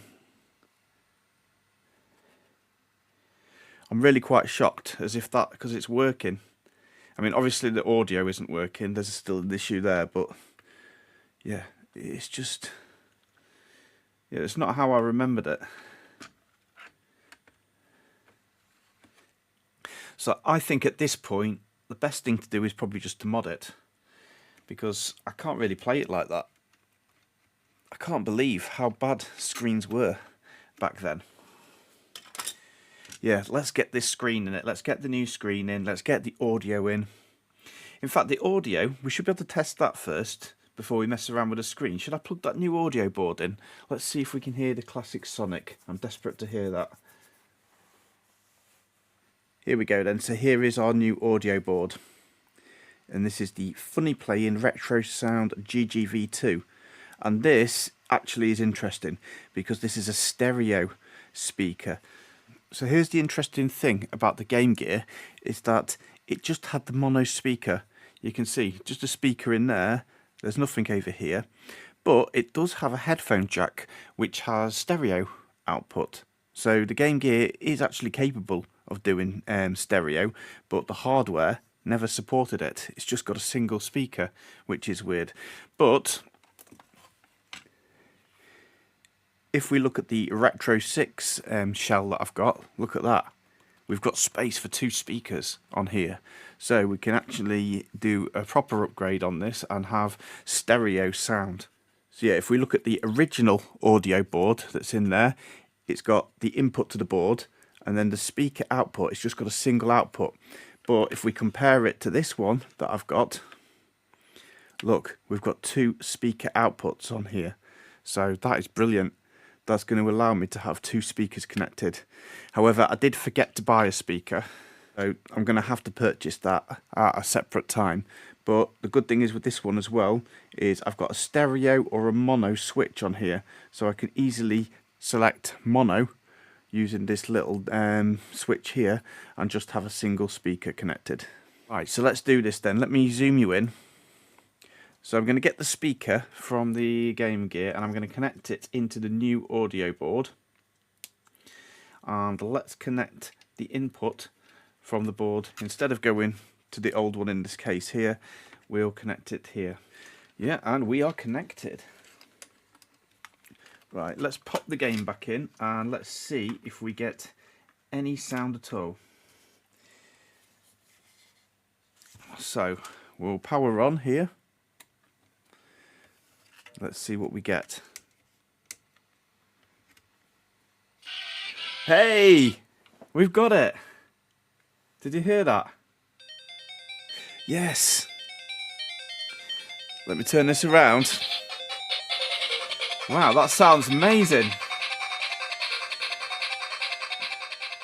Volume control. Down. See if it clips. That's max volume. Doesn't clip out. Oh, that's epic. Right, let's try and press the button. Oh, now I'm excited. Oh, I can't do it because I can't see what I'm doing on the screen. Right, let's switch it off and on one more time. Alright, we're going to hear the Sega. Ready? 3, 2, 1. Switching on. Come on. Oh, that sound. That brings back all the memories. Oh. So, what do we know then? That audio board is obviously bad, needs a recap, but I don't think at this point it's going to be worth doing it. The screen is now working because of the recap we've done on here, so that's perfect. Power board was working all along, so it doesn't even need a recap, and we've got the new power board. I think the next thing is just the screen, to be honest with you.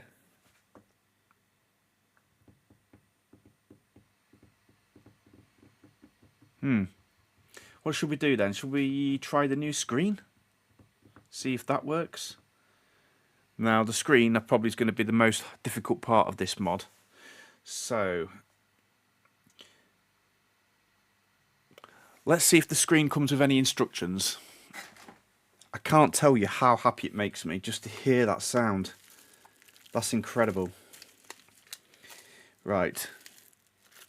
Okay, insulating film.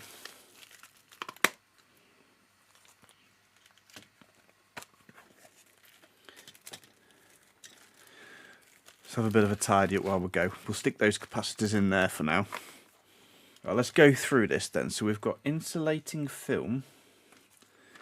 Now I have watched my Nerd Cave do this, and I'm hoping that I'm able to do it. It looked quite difficult, and I can't remember each step. So I'm hoping there might be some instructions that I can follow, because it's hard to refer to a video while you're trying to do it yourself and record. So, right, what's going on here? So we've got one ribbon cable, two ribbon cables. I hope that's a spare, so when I mess up I've got a spare one. We've got probably some sticky. Okay. We've got the screen itself. That's got a ribbon cable. So I'm assuming that goes into a daughter board. Oh dear. We've got a clear piece of plastic, acrylic.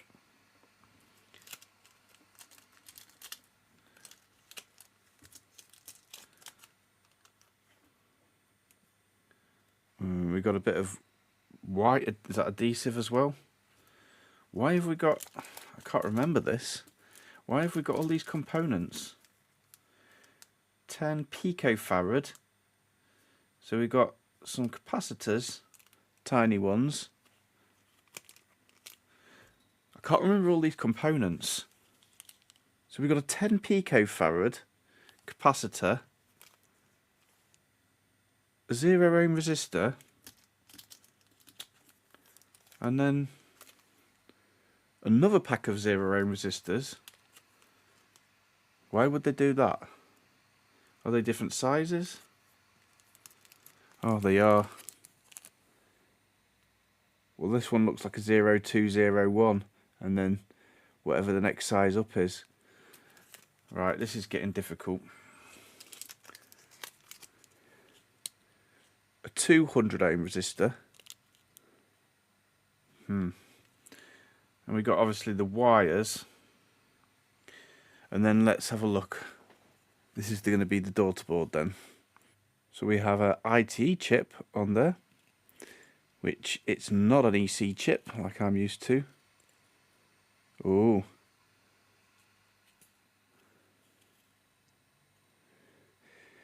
And this chip, I don't think we're allowed to know what that is. That looks like it's been rubbed off. So some kind of proprietary chip there that they don't want us to know about. They're keeping secrets on that one. Here's our mini HDMI port. I guess that's like a touch pad sensor, TP. So we've got, okay, we've got two different daughter boards. So I'm guessing one is an input for the video and one's an output. So there's no instructions with this kit.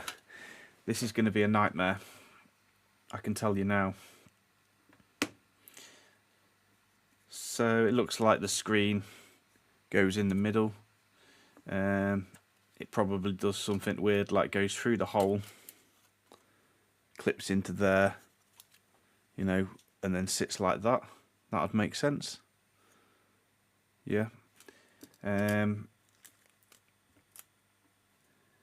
Oh, okay.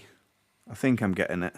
So yeah, screen will go through that hole and into that clip there. Then we'll get one of these ribbon cables.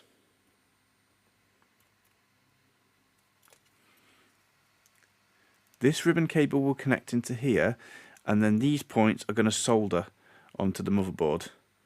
So that makes perfect sense. I get that. So that should be fairly straightforward as long as we know where to solder to, the points on the board. My issue is, what are these components for? Where are we supposed to solder them? Maybe they're points we need to solder on the screen, because the existing screen, let me get that out. I'm obviously going to do my research before I do this properly, but I think what I remember my Nerd Cave doing is having to desolder this one and then solder this ribbon on at various points. It doesn't quite make sense to me, because we've got LCD pin 1 there, and it looks like a 68 pin across here, but the numbers go in a different way on here, look, they're counting the opposite way. 9's at that side, going up to 35 or something. So unless it sold us that way, because then 9 would be over there. But then you can't read the numbers, so you think it'd be printed on the silk screen there. Oh, hang on. Yeah, I might be being dumb here. So yeah, but it probably goes on that way then, doesn't it? So we'd go 1 and find pin 9 and solder onto here. And then that's going to go through the housing into that little daughter board. Wow, wow, wow. Maybe because we're removing this screen, then we need to pull something low, pull it to ground or something, one of the signals, and solder it on somewhere. I'm going to do some research, and then yeah, I'll come back to filming this when I'm an expert and I've watched all the videos. So yeah, I'll see you shortly. Let's take a quick intermission, because now we've got some of these capacitors out, I'm interested to try this tester that I mentioned earlier. Now this tester does come with a nice little kickstand here, so hopefully we'll all be able to see it. And the leads it's going to use to get accurate measurements are going to be 4-wire leads on here. So the resistance of the cables will be taken out of the measurement. So we're going to have 4 different connections.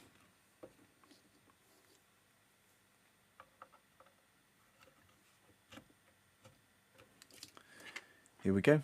We're all connected. There is also a little bar that goes in here. This is just to separate the top from the bottom on here, to give you an accurate measurement, because it does have a port on the top that you can also use. But I'll use these ones plugged into there. Alright, I've been playing around with this tester, trying to learn its functions, so let me zoom you in and show you what I found. So it seems to have some quite really good functions on here. Now, I'm not going to be fully versed on how to use everything, but I want to be able to test a capacitor and know if it's good or if it's bad or not. So at the moment, I've got my leads together, as you can see on here, and we can see the resistance of the leads on here. So if I clip them back together again, you can see here that the resistance of the leads is practically nothing, because it's 0.00001, and that's because the resistance is calculated as well based on the fact that we've got 4 cables in here, so it should be practically nothing on the resistance. Now if I take a good capacitor, and I've been able to play with the modes, it seems like D is the one that we need to use for measuring capacitors, because that's going to be our dissipation on there, which we want as close to 0 as possible for a good. So I think that's the ability for the capacitor to charge discharge, something like that. So you can correct me and give me some more information in the comments if you know. But we've got 2 main values on here. So that's going to be our actual capacitance value on here, and that's, say, our dissipation value on there. This tester can be used for testing all different things like resistors and inductors and things like that. So we've got various different modes we can toggle through, and we can change the frequency and the reference and the bias voltage. So let me just show you this capacitor.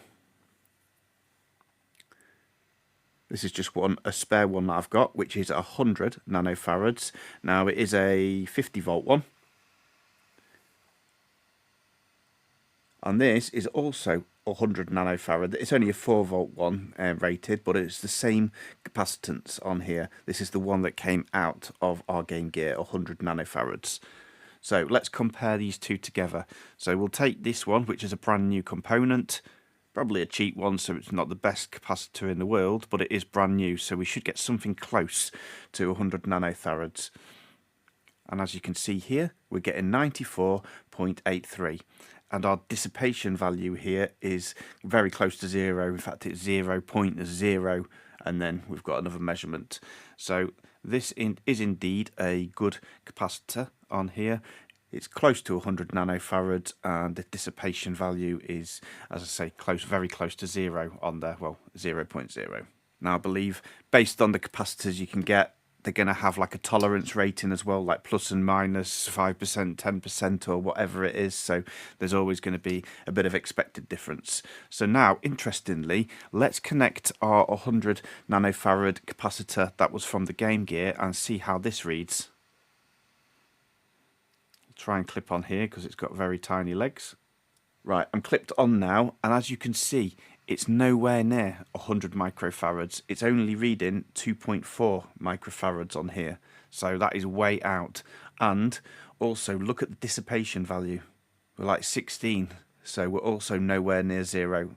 And it seems to be fluctuating all over the place as well. So that one's definitely toast. Now I believe a tester like this is good because you could have a capacitor that reads the right capacitance, like if you were to test it in a multimeter, but this is obviously going to give you more accurate information and more information like this D value here, which will tell you more towards the actually health of the capacitor as well as its actual capacitance value. Let's just test one more then. So this one is a 22 microfarad. So I'll clip onto this one. So I'm clipped onto this one now, and as you can see, the values are way off. We're not even in microfarads, we're in picofarads, so we're reading 218 picofarads, and also our dissipation value is very high as well. So that also looks like it was completely shot.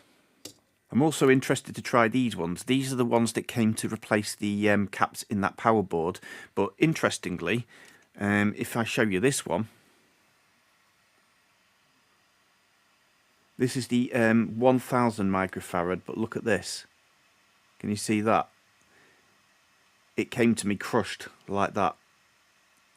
So the quality control on whoever supplied them wasn't very good, or damaged in transit or something, but look, completely crushed. So I'm very curious if that's still testing good when it's in that state. Okay, let's clip on then and have a look. I'm very intrigued on this one. So yeah, it should be 1000 microfarad, and it's reading 769, and it's 0.2 on the dissipation. So it actually looks like, even though it's been crushed, it's not too bad. I don't know exactly the tolerance on there. Does it tell us? So it's close to 800. We've got a temperature rating, minus 40 to plus 105 degrees. Yeah, it doesn't give me any like a tolerance on there. So, I mean, it's pretty close to 1000, so maybe it would still work even though it's been crushed. I'm quite enjoying testing these. So this is a tiny one. This is 22 microfarads at 25 volts. Let me just test this one finally. So we're looking for something close to 22 microfarads, and we've got 20 microfarads, and it's 0.1. So very close to 0. So yeah, that looks like it's also quite a good one, that one that's been sent. Yeah, so I had some fun using that. Really nice piece of kit. I'll leave the link that ZOYI sent me if you're interested in one of these testers. Yeah, I really appreciate that they sent me this as a gift, something to show on my channel.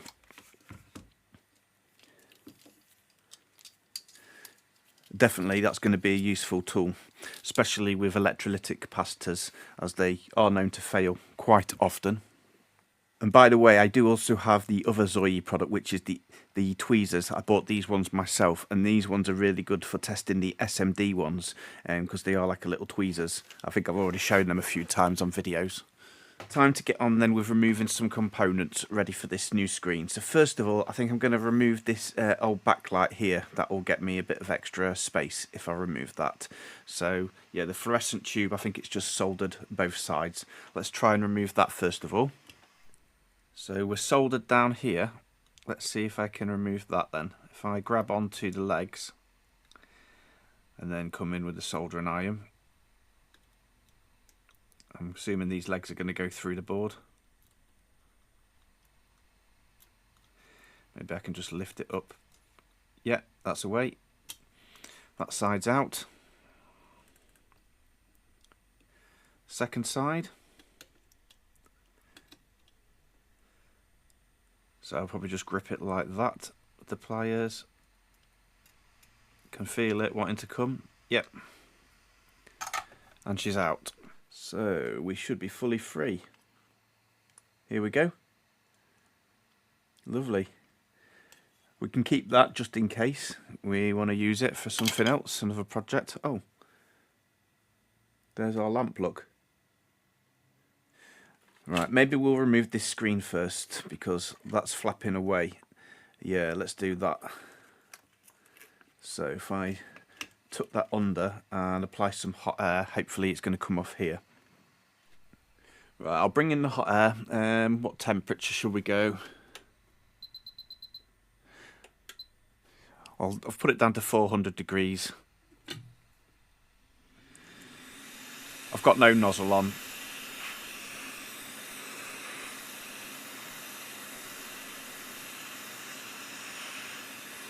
I swear I need 3 hands.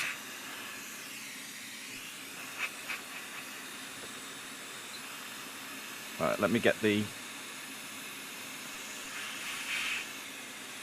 Yeah, I'm going to put a nozzle on. Right, with the nozzle, let's see how we go.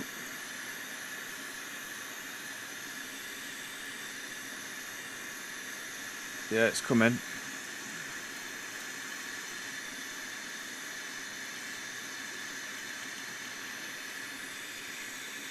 And pull it over so we can see.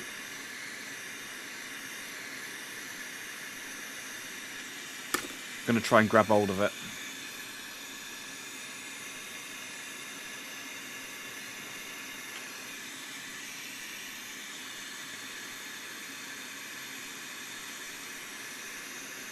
It's just difficult to film at the same time. Oh no, is that a rip in a pad? Oh no, it's not. It's the screen. I'm trying not to put any pressure and let it come itself.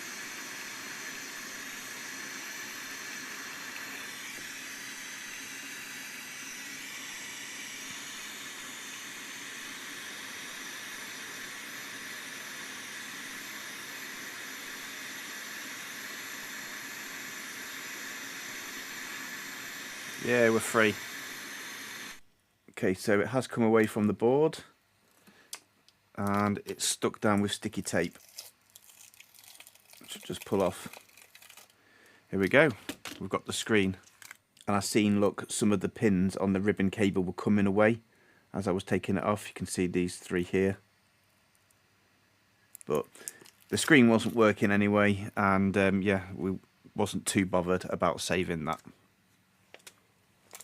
What I am interested in is inspecting the pins now. Let's see if they're good. Okay, let's have a go. To be honest with you, tell me if you see anything. But they're all looking good. These ones at the end haven't got much solder on. I think they might be no connects. So not really going into anywhere. But these, everything looks fine. Should we prep up these pads now then? Ready for taking the new screen. We'll apply some nano flux.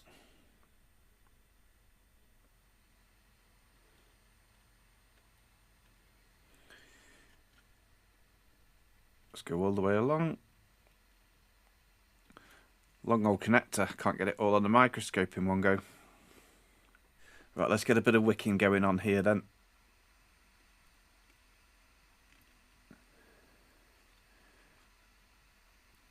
Here goes.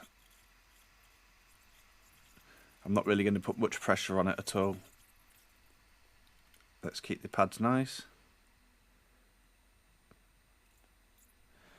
Oh, this is quite satisfying. I've fitted a bigger tip on the soldering iron, by the way, for this.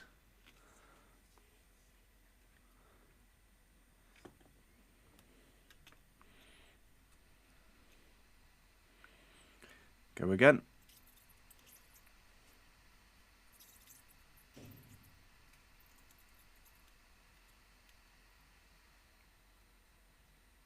I want these all to be as flat as possible.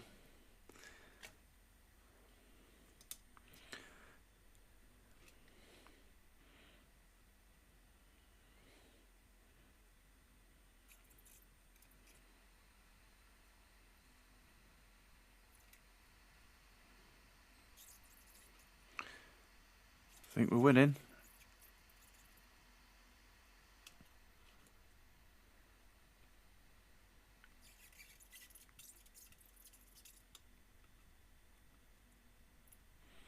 How did we do then? Let's come with a little bit of a clean-up.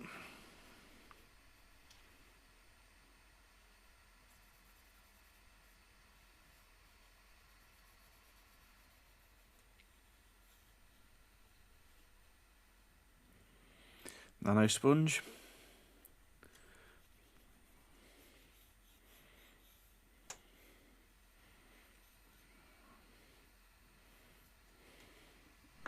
Let's dry it off with the mechanic cloth.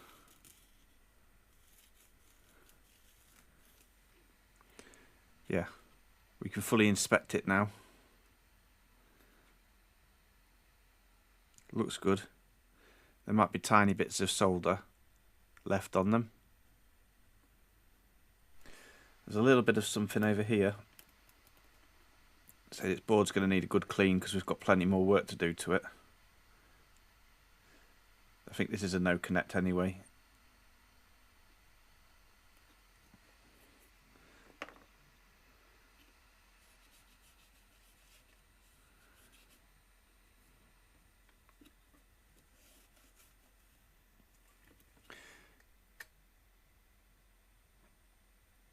Yeah, that's come out good. I'm happy with that. Right, so now we need to remove quite a lot of the power supply components that was powering that backlight on here. So I'll just pop an image on the screen now, and these are in the instructions of the things that we need to remove. So we've got a load of resistors to remove. CFL lamp, we've already removed that anyway, so that's fine. And we've got some inductors, some capacitors, and other things. So plenty of things to remove over here. So we do have some of the bigger components to remove.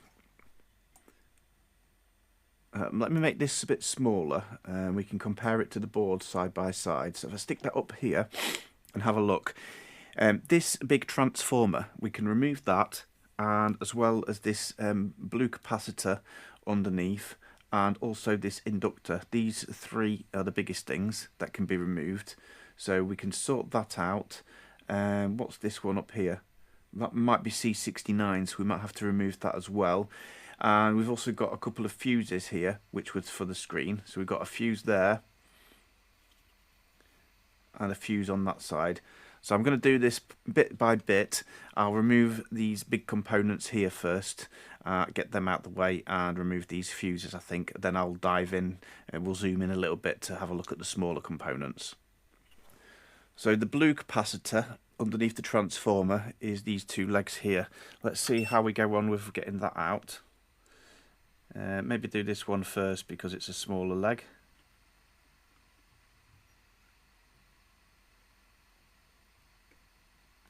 So maybe if I get that molten and then maybe come straight down and push it with the soldering iron. Yeah, can feel it going through. Let's try the same with this one.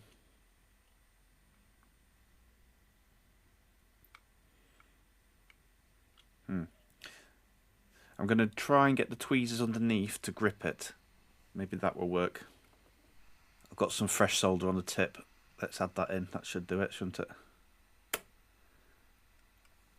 We're away.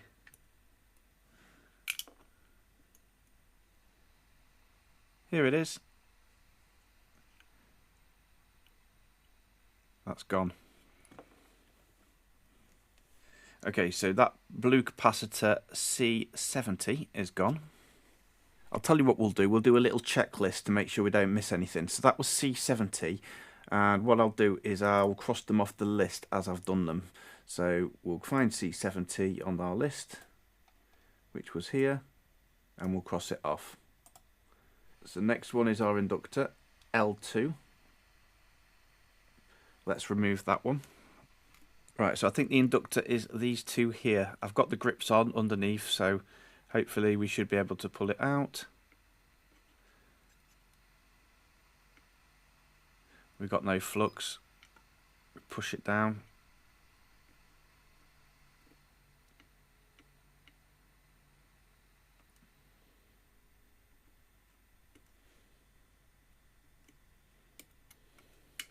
I'll add a bit of flux to help me with this one. Let's go again. Yeah.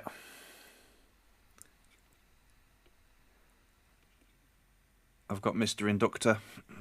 Right, so we can now cross L2 off our list. Here we go, all done. So I know this transformer has to be removed, and this is called T1. For some reason it doesn't appear in the list though, T1. But we'll remove that because I know that I think it's not mandatory to remove it, but it's not required, so we might as well get rid of it. This one's got quite a few legs, all of these legs here and these legs, so I think we'll have to use the solder sucker on this one. A little bit of flux.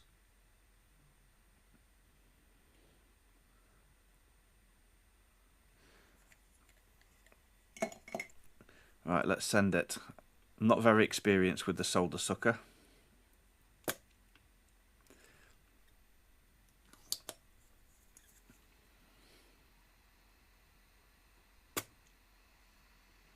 I've lost my nozzle.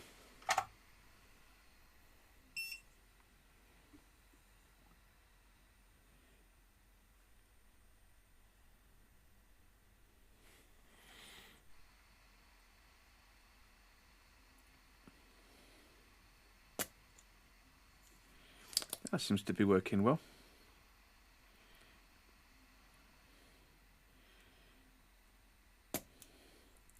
Oh, that was a better one. I think I've got to get right in there.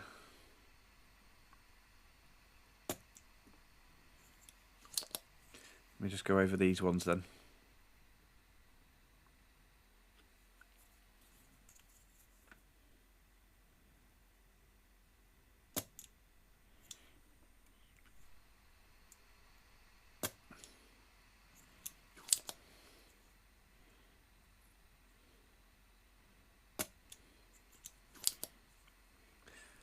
Yeah, I think I'm getting the hang of it. So make sure the solder's there, and we want to get the leg on top.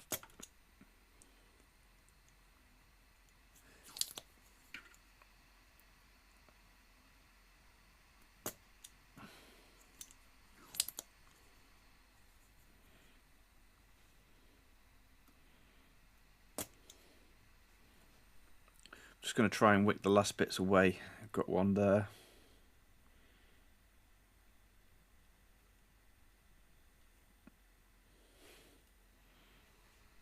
So I've been really struggling to get this transformer out. I'm not very good with the solder sucker, so I think I'm going to have to resort to using hot air to remove it. I didn't want to use that first of all, just in case the board might start to popcorn, but I don't think I've got much choice in this case. So let me try and remove it with hot air and see how that goes. We'll go 400. Let's just try and gently warm the area up first. Hopefully this will prevent it from popcorning, I'm hoping.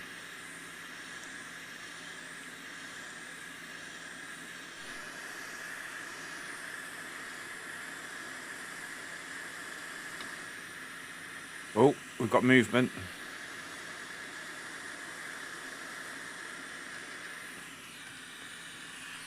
See the pins drop.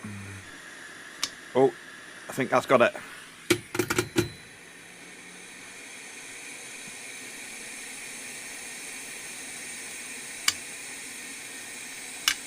Yes, we're out. Here it is. Lovely. And I don't think we've done any damage to the board. Yeah, that looks perfect. Oh, I'm happy about that. Right, I've forgotten where we are now. I'm pretty sure that capacitor needs to be removed. Let me bring the image back on the screen. Yeah, C69. Let's keep doing that while we've still got some heat in the board and remove that one. We'll try tackling this one with the soldering iron. I think this one should be quite easy. Use as little hot air as possible, I think. I think I should be able to push it through. Yeah, it's just this one leg here. You can see, there we go. Heard it drop. Mr. Capacitor is out. If you're still watching at this point, by the way, I really do appreciate it. Thank you very much. It means a lot to me that you're sticking around. I'm super excited to get this screen and get this going, so I'm going to keep going on. I've got these two fuses to remove by the side of the screen and then some of the resistors. I think we'll remove those two fuses together now, and then I'll probably just remove all these tiny components off camera and just come back if there's any issues, but I don't imagine there will be. I'm going to remove them off camera just to speed things up so we can get to the point of actually putting this mod on. But as you say, it is in the picture. But if you're doing this at home and you're doing it, you can just follow along that picture that I was using earlier, because that tells you exactly what components to remove. So let's just get these two long fuses out for the display, and then yeah, we'll move on. So the fuse is here with the connection here and here. Let me see if I can wedge this in, and then we can put some pressure on and use the soldering iron again. This should work fine. That's out that side, and this side. Oh, it looked like the leg snapped off there. Need a third hand to grab it. Leg's coming all the way through. Right, I'm held onto it. Hopefully it won't burn my hand.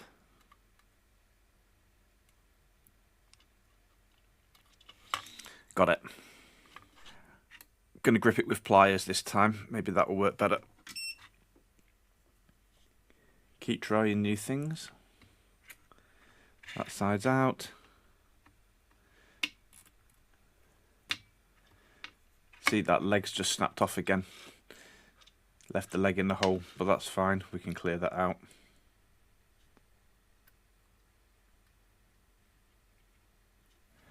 So I will just show you under the microscope where the resistors are that I'm going to remove off camera. So we've got R32 here, R33 is here, R34 is there, and if we go down a little bit, R38 is here, and from R38 if we go down here, we've got R41 that needs to be removed, and also R43 is here, and then R44 is here, and then that just leaves us with R56 and R57. That's all the resistors.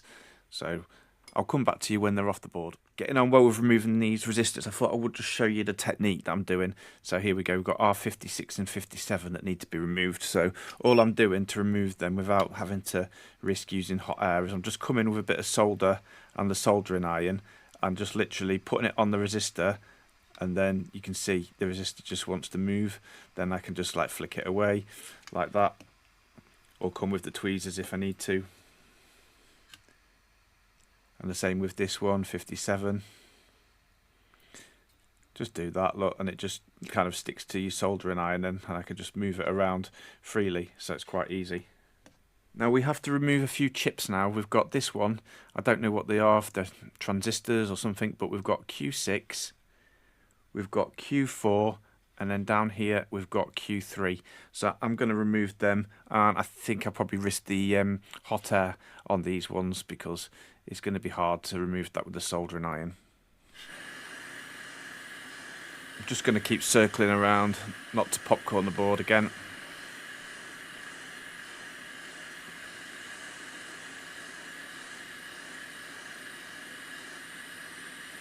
And we're out. Straight onto Q6 while we're warm. Being very careful of this wheel. I'll stay over this side. Out. And where was the last one? Q3 was it? Yeah, Q3.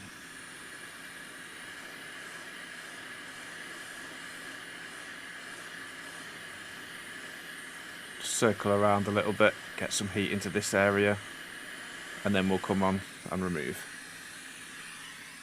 Okay, next section, and we are down near the crystal now, so let me get these ones on. So we're on the third line on this little picture. We've got to remove R25. That's the one in the middle, R25. We've got to remove C39, which is this capacitor here. We've got to move C40, which is this capacitor. and we've got to remove R24. So basically that one, that one, that one and that one. Remove all 4 components. And it looks like eventually we're going to be replacing R24 with something else. So we'll do that later. Let's just try and remove these 4 components with the soldering iron. Just trying to heat up the area with some extra solder, and yeah, they just flick straight off. So it's quite good. Going to rotate around just to make it a little bit easier to work on for me. That one's out. These ones. Try and do them all together. Out you come, guys. Form an orderly queue. Yeah, get over here. Out you come. Yeah. Let's just prep up this area. Clean the pads up. Because I think it said about installing a new resistor down that end, so we'll be ready.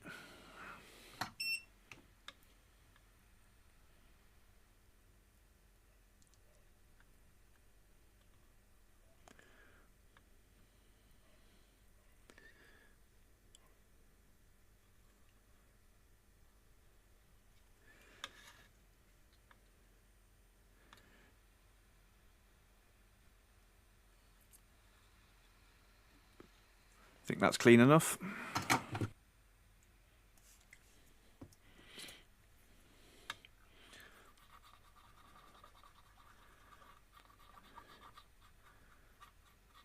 Right, we're at the last point of this marathon now, and it talks about our 13, 14, 15 and 16. So that's 4 resistors to remove, and I can see from the indicator it looks like they're down here. So that should be 13, 14, 15 and 16. I can see this one says 16, pointing to 15, and I'm assuming that's 14, 13, because the marking is under this chip. But looking at the diagram, it does look like it's these 4 here. Right. I've got this area flooded with solder. Look at that mess. Out you come then. Let's get the tweezers here, do a bit of surgery.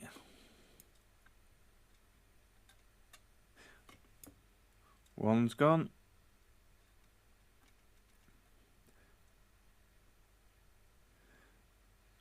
Not very good with left hand on the tweezers.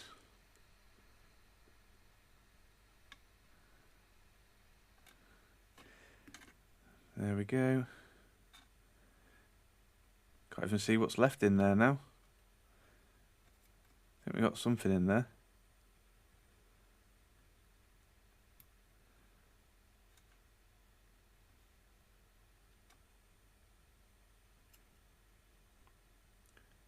There it is. It's on the iron.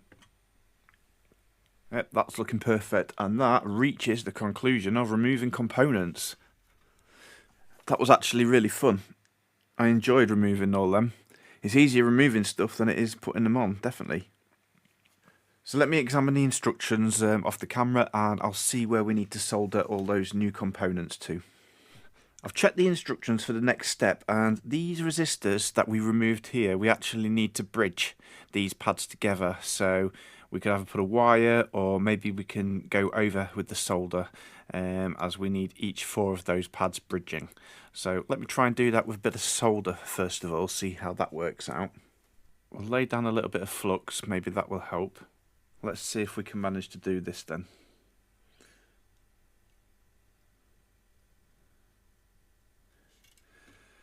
So I've got a decent amount of solder on the tip here. Let's tin them up.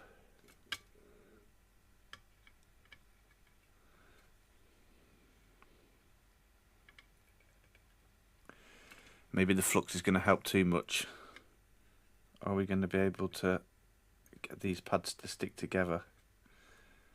But not side by side, up and down. Oh look, the flux is too good. Bridge. Bridge. Okay, maybe we'll use a little bit of wire then. So let's tack this first wire on. This is enamelled wire.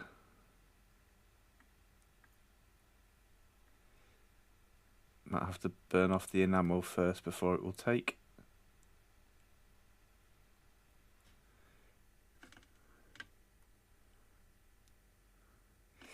Don't like enamelled wire. Right, I've got some pure copper wire here from cable, so one of these strands will do nicely, won't it? I would think this is going to be much easier to solder than the enamelled wire. Yeah. That's definitely making a bridge. Just pulling it back a little bit. Lovely. And you want to go to here. Perfect. Snap. Better clean this off so I can inspect, make sure we're good. Is that bridging across?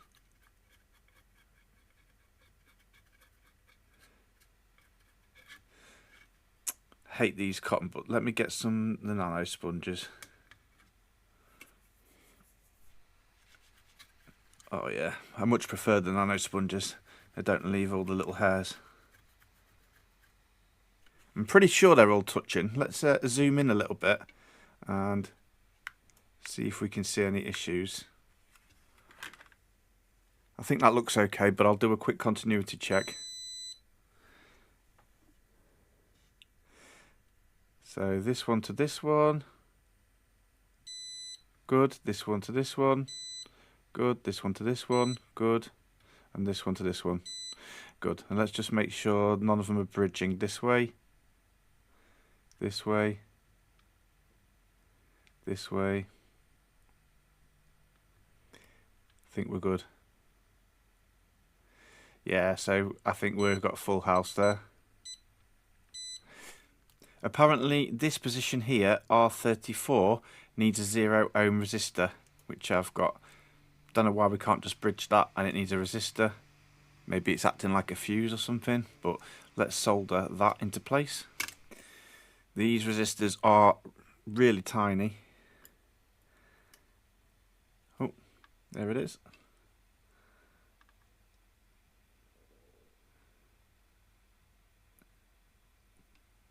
To me, it could have been done with the next size up. It's a bit too small for those pads, but we'll make it work.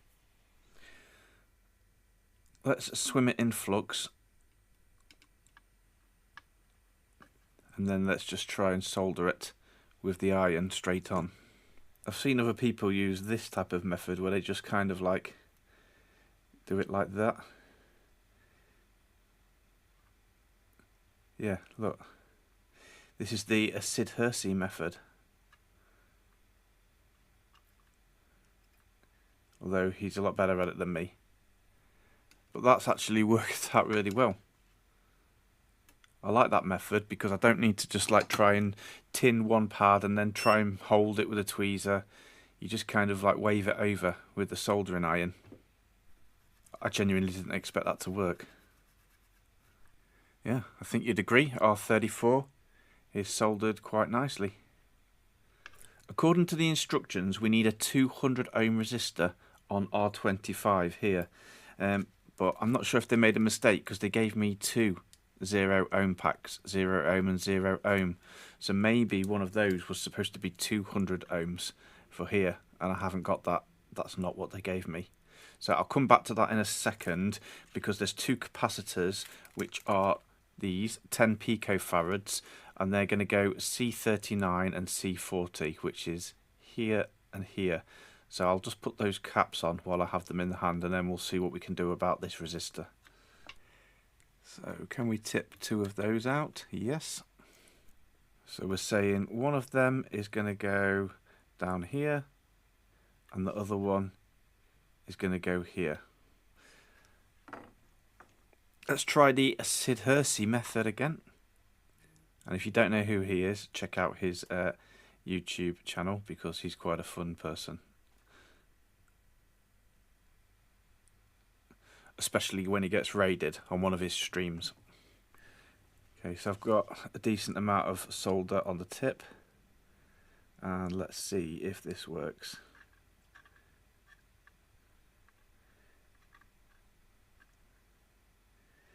Kind of. I think I've lost the capacitor.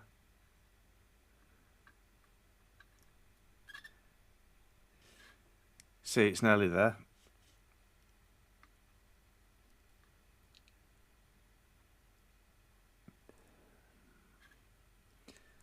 Let's just tidy it up. Oh.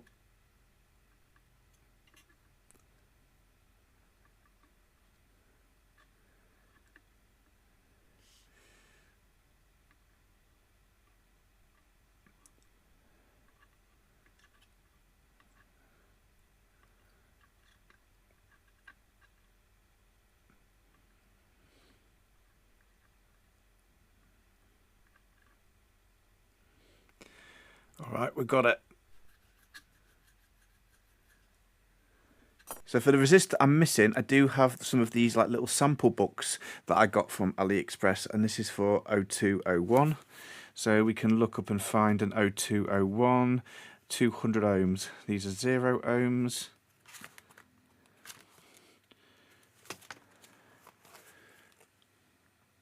Right, 200 ohms, these ones. I was mistaken, 0201 is far too small. Let me see if I've got some bigger sizes. They're not 0402. A 1206 is actually a little bit big, but these will probably work because the pads are quite well sized between them. So we'll probably be better off with one of these actually. So let's use one of them. These books are really cool because you get like whole strips all organised. Here it is. So will that one fit? I think it will. We're saying R24 or R25. I've forgotten now. Let me just check that. 25 it should be. So middle one. Here we go. Yeah, that's going to fit on there, isn't it? I really have no idea if this is going to work. I'd quite like to understand the schematic and what we're doing here, but I'm just enjoying the process. I don't really have time to look at that now, so we're just going to roll with it and trust the people who are telling us that this is what we've got to change and see if it works out, I think. I think we need a bit more solder on this pad first. Yeah, okay. Now we might be able to drag it over. See if it's possible. A bit larger this one. Might need to give it a little nudge with the tweezers to bring it over. Okay.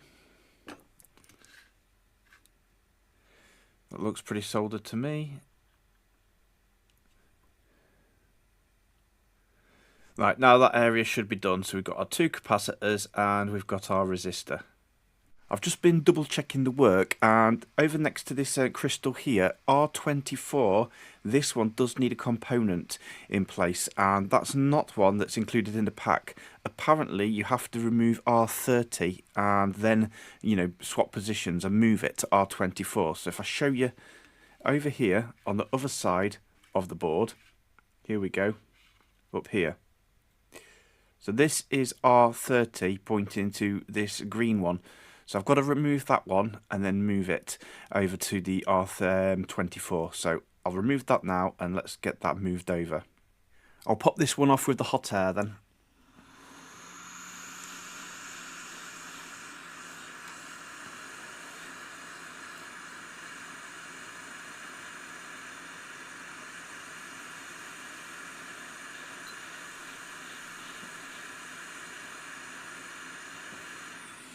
It's out.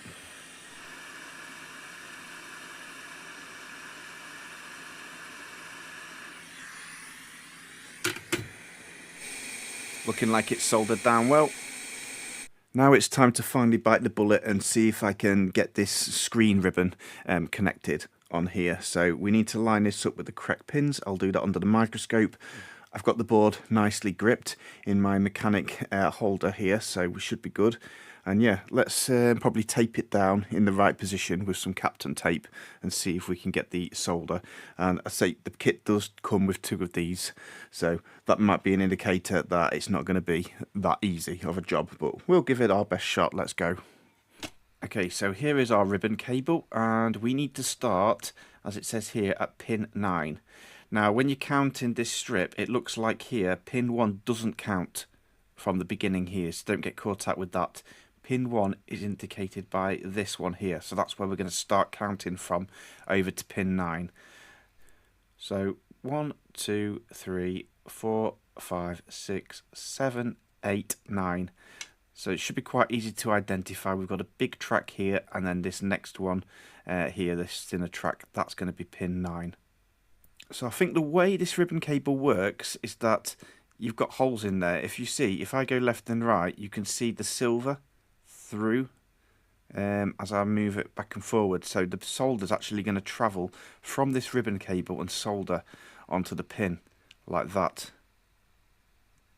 Not sure if I really like that or not. I would assume going up and then soldering down would give me a bit of a better connection. But I'm just going to work with how they've done it. Let's do it like they have here, just so we don't run into any issues. But I hope through these tiny holes we're going to be able to make a contact. That's looking good, and so we'll stick it down.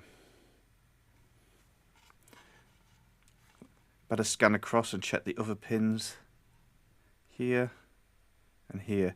Okay, we're going on a bit of an angle. These pins are going down. Let me just readjust to bring this right hand side up a little bit. Okay, I think we are lined up now, and as we put pressure down, you can see the silver trace through those holes.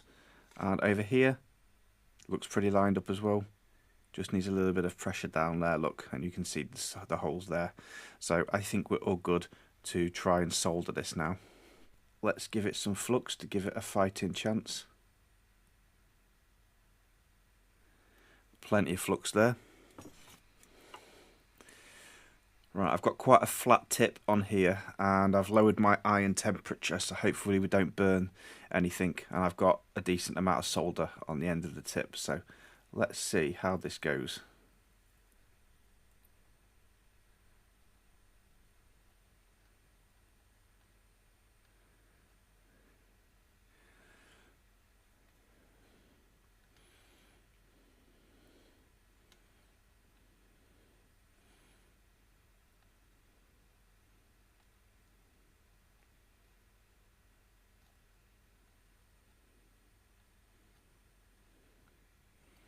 I can see the hole in there.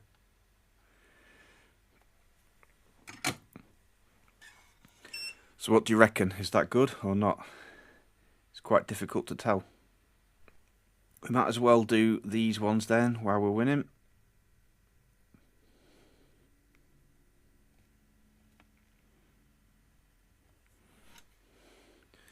Alright, let's go.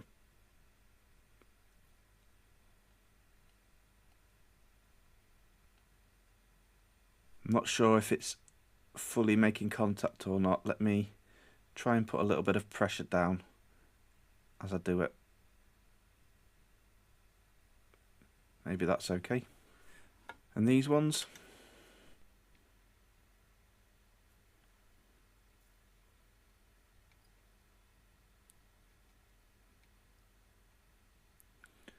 That looks okay. I'm not worried about tinning these other pads.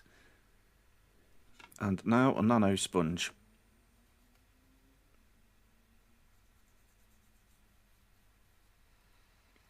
Looks nice. Over here. And over here. Now another thing that I've noted on another video is that these two here that connect to this like grid thing is actually the ground, and this ground here isn't very good. It's a very thin track, so you're almost better running a wire onto these two to get the ground from a better, stronger pad. So from these two, if we scan up here to where the game card reader is, this here is a big ground track, so we can take the ground off here. So probably on this one, if we solder a wire from there and down to there, that should make sure that the screen's got a really good ground connection.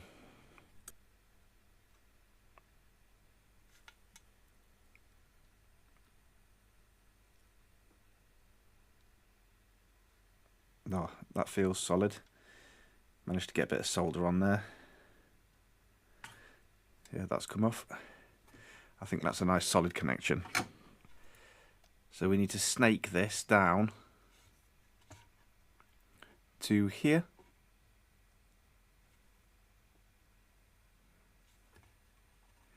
Yeah, it's going to go there, so I'll snip that and solder. So these two pads could be bridged together.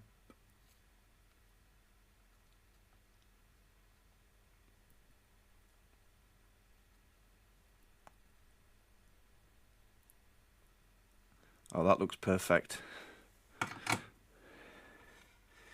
Yeah, I think that's going to be a lovely solid ground connection going up there. Yeah, we'll take that. Feel like the home stretch is in sight now. We have our ribbon cable ready to go. Perfect. The next step then is probably going to be all these little signal wires that need to go to this screen mod board. So I'm not exactly sure what they are, but I think they can control, like maybe they'll connect to the contrast wheel to do the brightness up and down. They might connect to the audio as well for the HDMI output and various different things like that. That's annoying. I've just found those 200 ohm resistors that I was looking for. So they were included in the kit. They were just hidden in the box of bits that I had. I'm going to start measuring things up then. Let's see how this screen fits in there, because we're obviously going to need to cut the HDMI hole. That's the thing that I'm a bit scared about, starting cutting into the shell. So let's bite the bullet and get that bit done. And yeah, we can also see how this screen's going to mount inside. Right, so mounting the screen in then. The screen's going to go in there. Oh, okay. So yeah, it just wobbles around in there, so it has to be glued down. And right, yeah, I can see what we need to do here. So you can see at the bottom of the screen here, there's a little lip, and that's where this little clear acrylic piece is going to go. That's going to sit on the lip to build up the height, and I think that's going to get the screen square on. Because when this screen is mounted in the kit, it has to be completely square. It can't be left or right. Now, it doesn't matter if it's a bit high or a bit to the left or a bit to the right, because you do have those image adjustments in the menus from what I've seen, but you don't have like a skew, like a left, rotating left and right. So it has to be perfectly, straight, so we can mount it. And yeah, if you see that there, so that bar's going to be in there, and yeah, that's going to sit flush, so it can't, rotate left and right when it's glued down. That looks really straightforward. Right, I'm going to mount this one in first then. So because this is a clear shell, I do want to see if I can remove this paper on here, so you won't be able to see it then through the shell. Yeah, the paper bits do just peel off to reveal the clear plastic. So we need to stick you down, and with this white thing. Why is it double folded back on itself like that? Is that just to give us two?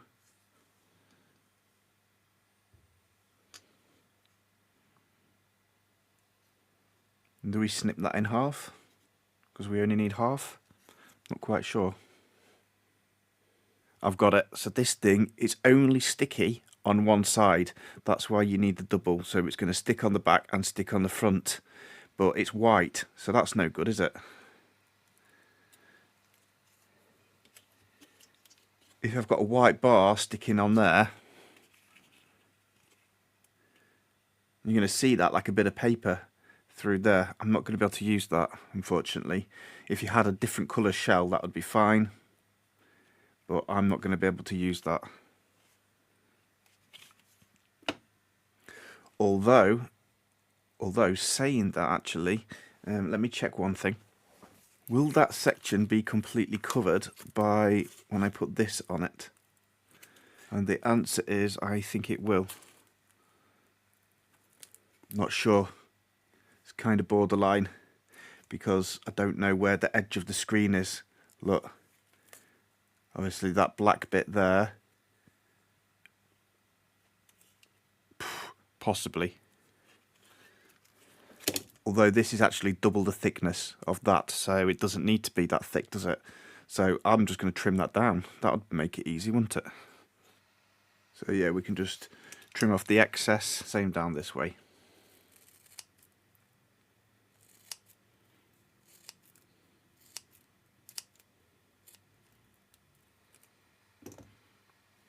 Okay, so that's double tape now, and that's the sticky bit.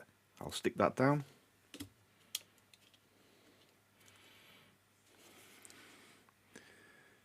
That's how I've got it mounted, like that, and that's proper tight up against that. And because it's on that double bit, you can pick it out and like lever it up. So that's going to work perfect.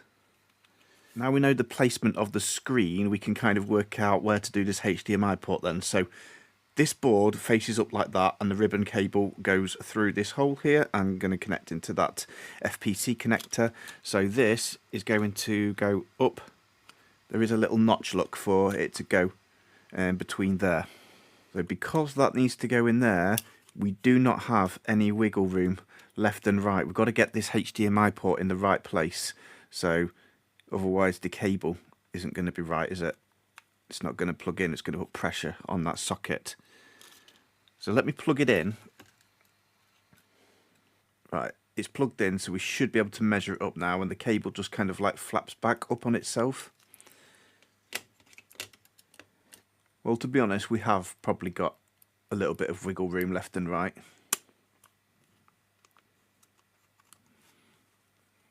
So is the height of this thing going to change when it's attached to the main PCB? Maybe we don't want it sitting fully down. Maybe we want it raised up a little bit. So we need to know the height of that USB port. Oh, this is quite a headache. A little logistical challenge here to try and work out where to drill this hole. You know what would be quite cool? If Retro 6 already had a little cutout here for the HDMI port, and you know, they could have a little plug on it if you don't use it. One good thing with the clear shell is when I do know the exact location on here to put this HDMI port, it's going to be really easy to trace the outline on there. I can use a marker and you can see through the shell where the HDMI port wants to come out. So that is a big plus for the clear shell. Hopefully it might mean I'll be able to make a really good quality job of this. Okay, so to get the hole for the HDMI port, I'm just been working out how this little daughter board is going to attach. So I think it doesn't go on the front way. It actually is going to fit on this way, like that, and attach. So it kind of needs to be that height. And it does look like we're going to have some wiggle room because we can move this around left and right. You know, obviously the cable needs to go in on there on the screen, but I think we have got a little bit of room for adjustment. So I think I'm going to go with that and see if I can line that up in the shell like that. Let's insert this and see if we can work out where to drill this hole. So I've got a bit of a test fit going on and I can roughly see where the HDMI port is going to be on there.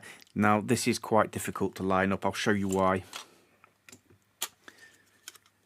Obviously this board, obviously the screen is in here to also help with the height, but this board is quite difficult to get in there because of the posts. They get in the way.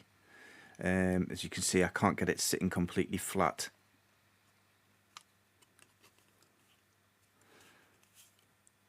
So I think I'm going to have to like try and hold it down there and then mark out the HDMI.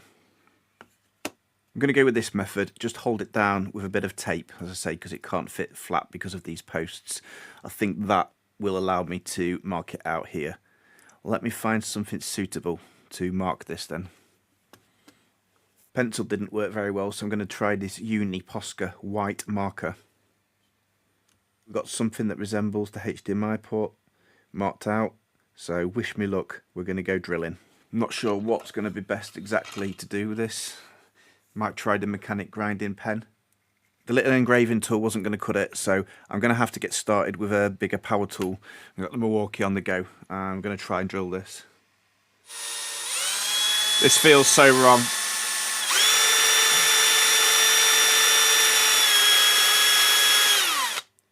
we're through.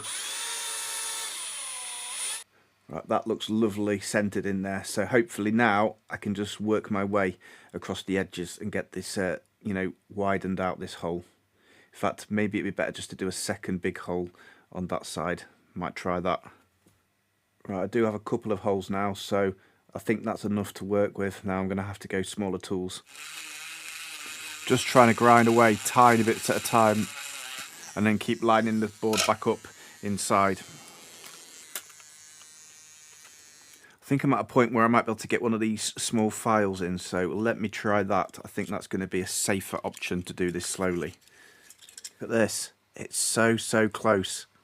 I've just been grinding tiny bits at a time. It's looking really good. Right, I'm so proud of this. Don't like to blow my own trumpet, but I think I've done an amazing job from what I was expecting. So look at this. You see that there? That's perfect. Just to show you the cable as well, how it goes in.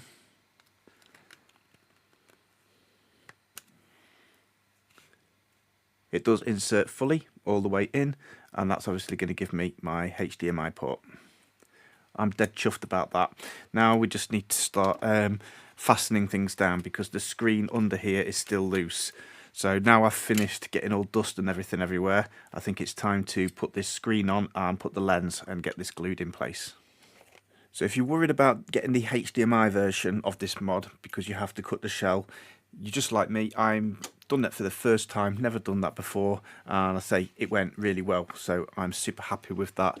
And it's just a case of taking your time, just you know, get it started with the drill and just keep working at it. I used the big drill first to make the hole, then I used that little mechanic tool just to widen it slightly until I could eventually get the file in, and then I just did the rest of the work with the little mini file, and I'm so happy with that, really chuffed. So with that being said, we need to get this screen glued down into place.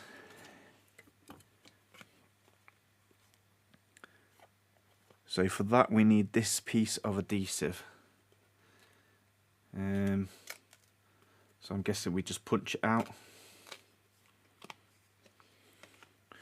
like so, stick one side down, peel it off and stick the screen on. Let's go white then.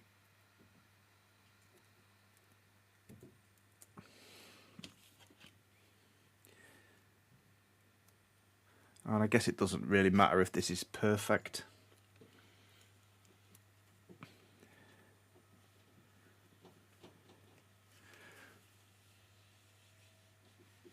That seems okay. Alright, we'll have to peel this thing off.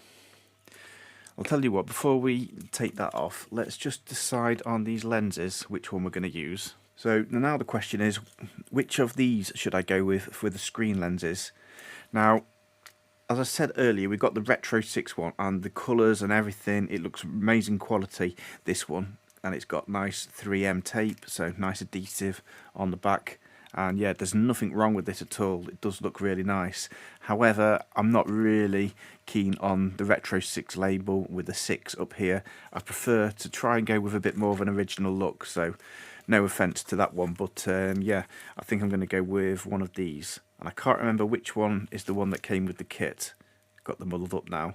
But they both look pretty much identical to me.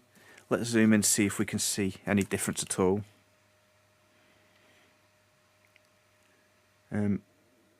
So possibly the one on the left looks a little bit more vibrant on the colours. I'm looking at the red in here compared to that one. That's the only thing I can see. Let's have a look at the SEGA. What do you think? They look pretty similar, to be honest with you. Can't really see much in that. So let's go for this one, which looks slightly more vibrant, and see how that one works out then. So I'm going to need to peel off this red thing. These things are always a pain to peel. I'm resorting to using tweezers. Here we go.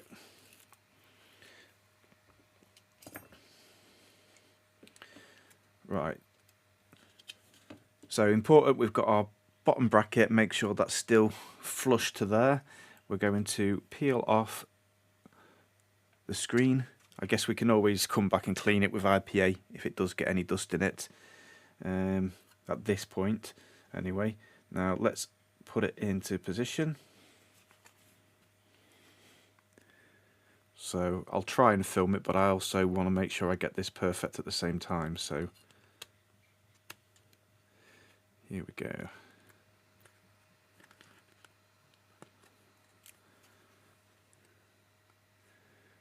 How's that look?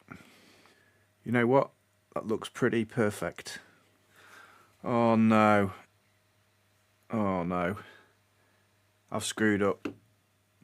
Oh. Oh no. That is disappointing. Let me show you.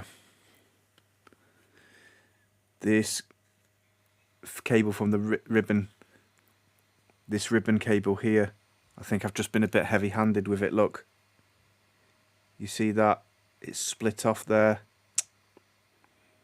Oh, what a shame. So these two will be for the backlight, won't they? Over here. This will be for the signal. So that's my voltage for the backlight that's gone. The only way we're going to have a chance of getting to this is if we can get to those pins and solder onto them. Right, screen is going to have to come off, which means my adhesive is not going to be good anymore. Oh, James. Right, screen's coming out then.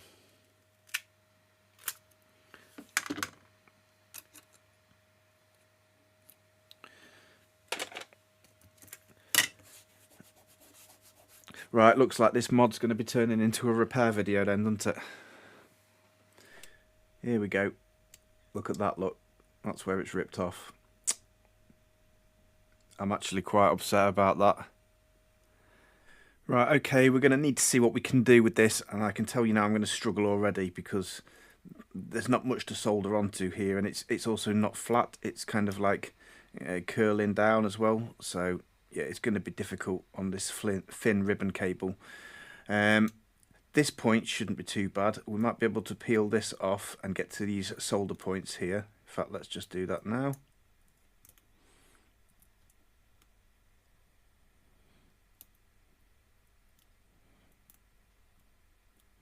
Yeah, this should be fairly easy to solder onto this, I think. Maybe if we put something underneath just to raise it up a little bit.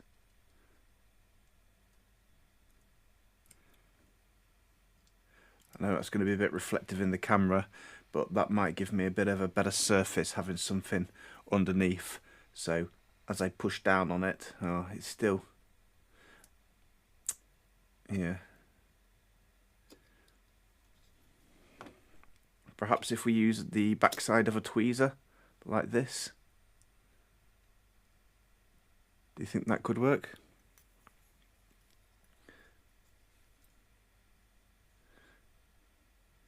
Oh, this is a fiddly job.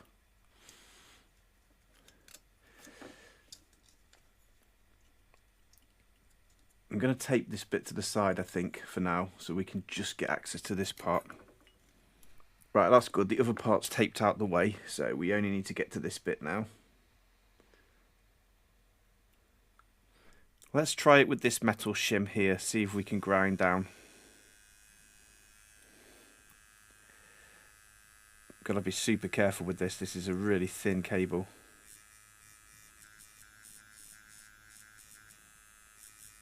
Maybe it would be best to scrape it off with a knife.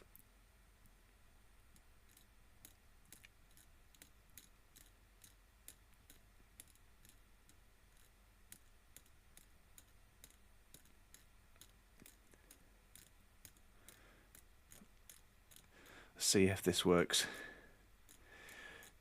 Just a warning now, we're probably going to end up having to buy a new screen. But you never know. We try and fix things here.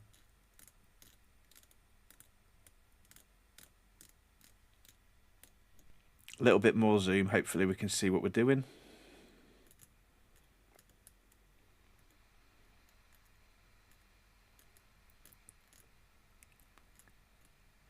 Don't know how that is. We'll apply some flux and just see if it will take a bit of solder, enough for us to attach a wire. Right, I've lowered my iron temperature right down. I don't want to burn this.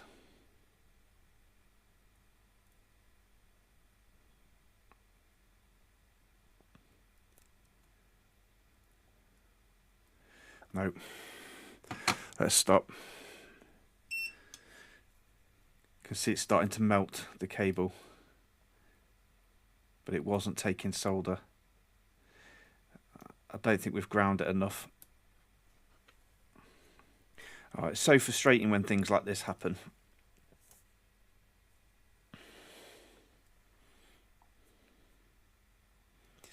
I'm going to have to keep grinding because there's just not enough to solder onto there.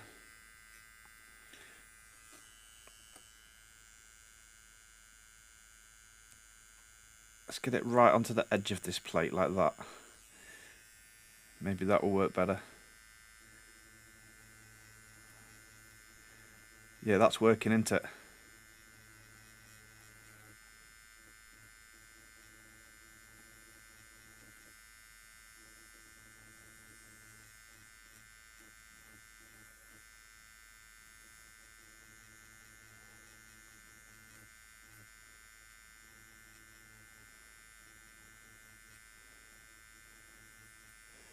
Alright, I think that's got a bit of shiny copper. I think we're winning. Another shot then to see if this will take solder. I won't be cutting this out the video, I'll leave this in as well so you can see the challenges if you are doing this for yourself, just how difficult it is, and if you run into any problems, you know, how you might go about attempting it. But that is taking solder. I'm happy about that. So it's just a case of finding an appropriate wire then, isn't it? Now this is obviously carrying the backlight voltage, these ones, so it needs to be able to handle a little bit of current. So I want to try and use the thickest wire I can possible for this. Now one of those is going to be far too thick. And it also needs to be flexible as well. Yeah, so probably half of the diameter of that. Just running what I've got, that will work for that. We've got the other option is we've got that stranded wire that we use to bridge those 0 ohm connections. I mean, maybe that would be okay. It looks to be the same thickness as the trace. So we do have this stranded wire that we used earlier to bridge those 0 ohm resistor locations. Now this wire seems super thin, but when you compare it, it is actually very similar to the size of the trace. So what do you reckon? Do you think that would be good enough or not? It would be very flexible, which is what we want. So option A on the left is that solid copper wire, and option B on the right is the enamelled wire. Now I'm not too worried about it shorting out because I can already put some coating over the top, and they look to be the same diameter. So that enamelled wire is 0.1 millimeter. I think we're going to have to try it with this because I don't think I've got anything thicker than that, and if this doesn't work then we'll probably have to get a new screen. I got it in position there. I have tried to do this type of repairs in the past and failed because I find that you can get one of them on, and then when you try and solder the second one, it you know, it knocks the other one that you've just done off. So we'll try it. I'm going with the micro soldering iron here.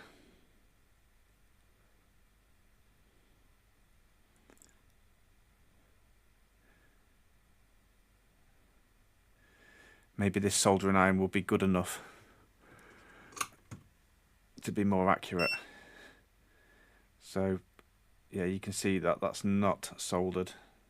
I'm probably going to have to skip through this bit and then come back to it once I've got some sort of result on it, because otherwise this video is just going to be too long.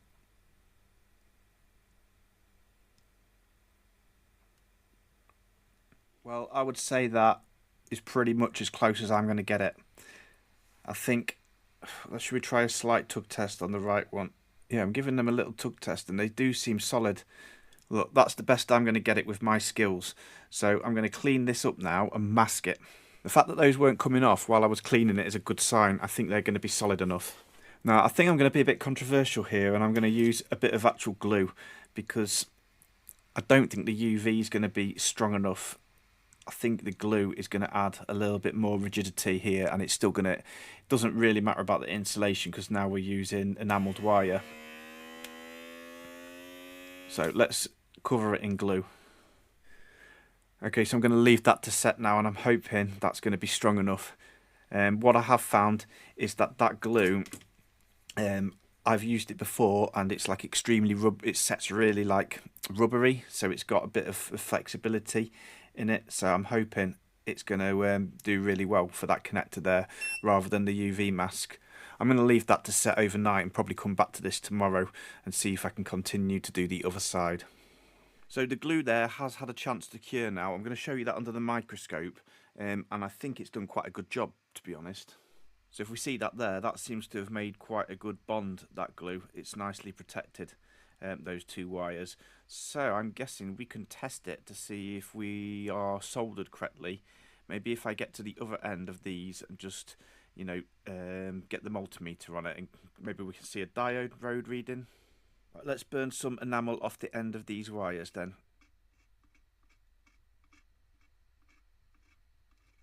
I think that one's okay. Multimeter in diode mode. Let's just test that.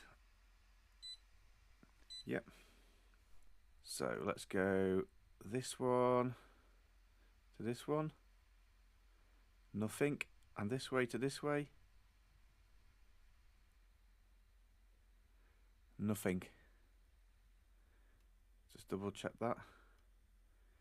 Nothing. Oh dear.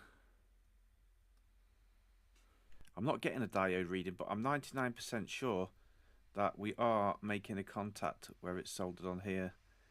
But yeah, difficult to know.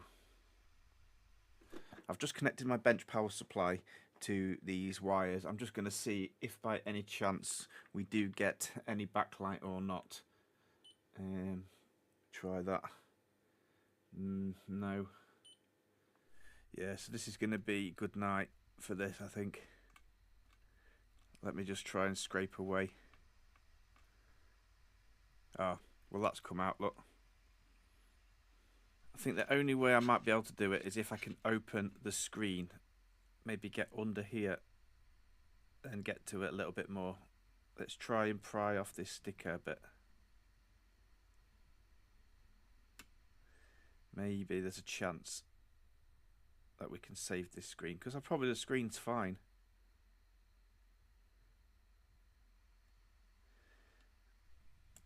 I'll try and peel off this sticky here.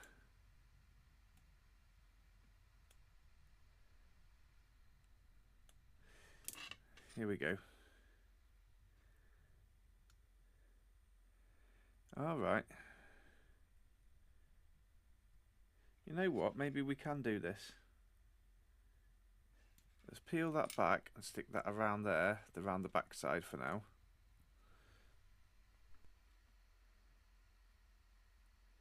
Come on.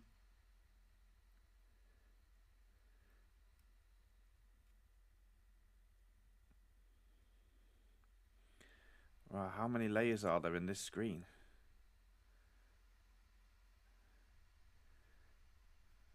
Wow, look how small these things are in here. This is cool. It still doesn't help me now, does it?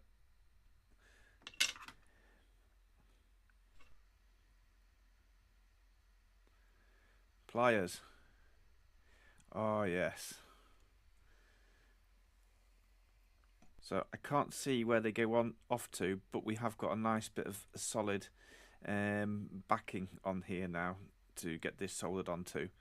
So yeah, let's try that then. Probably the sensible thing is get a new screen, but I'm not that kind of person. I would like to try and rescue it if possible.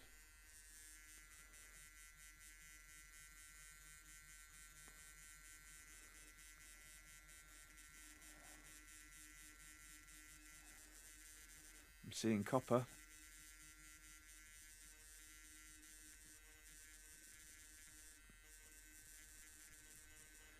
Lovely.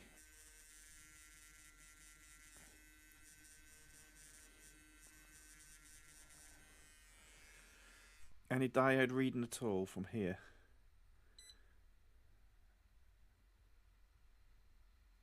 Nothing.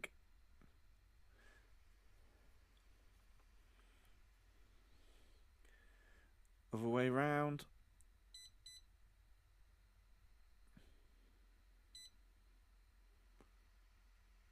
Looks like nothing. I think we're going to have to say that we've had a good go at this, and unfortunately it's just beaten me. I will try the very last bit just to scrape back. Right, it's coming. That's it, we've got 2 shiny pads.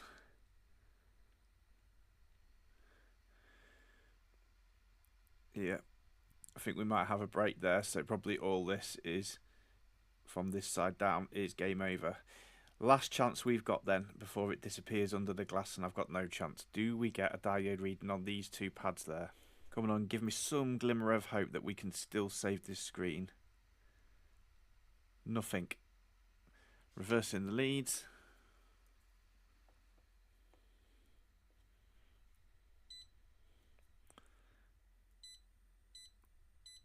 Leads are definitely working. This side. Nothing. Nothing. Now I'm assuming we should have LEDs in this panel, and we should get a diode reading. Must do. I'm not getting any reading at all.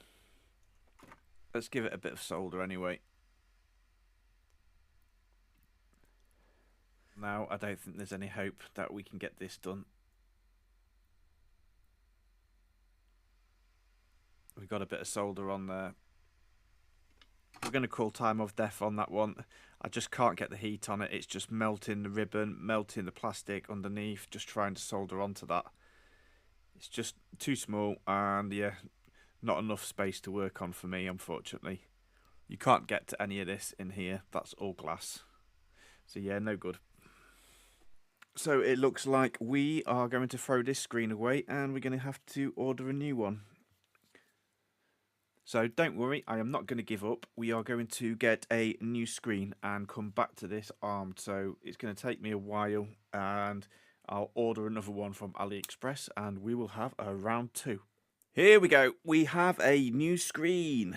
Check this out. So I've been waiting a long time to get back on this project. Obviously you'll just be seeing this continuing from the video, but I've been waiting ages to save a bit of money and buy a new screen. Now, I have gone for exactly the same kit again. However, this is the non-USB version. Check this out. I have a new screen. Finally. Now, this video obviously be carrying on for you, but I've been waiting quite a long time to get myself a new screen. I had to save a bit of money and, you know, purchase this one. So I'm hoping that this is going to be okay. I am really excited to get back into this project again. So we got another panel on there. Now I couldn't find an exact screen because there was no markings on it. So ideally you'd want to just be buying the screen itself rather than the whole expensive kit. But I didn't want to take any risks, and I really wanted to get this done. I've just noticed one thing though. Yeah. For some reason the board is black on the new one. But that looks to be identical. Now, this one is the non-micro HDMI port version on there. You can see it looks like it's just been snapped off there.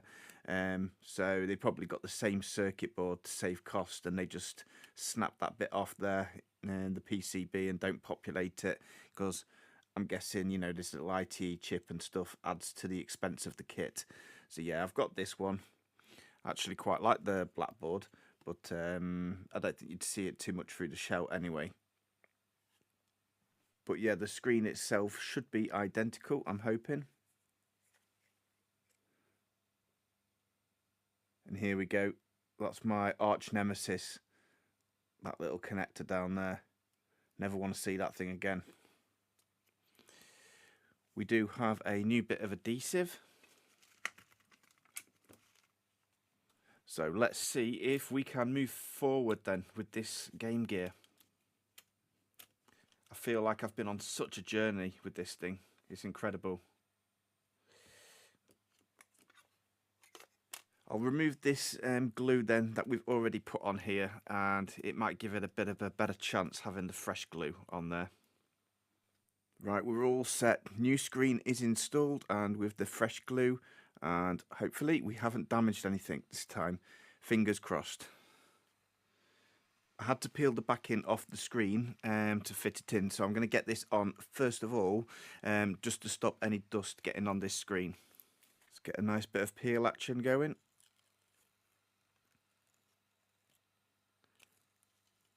Okay, it's in two pieces for some reason.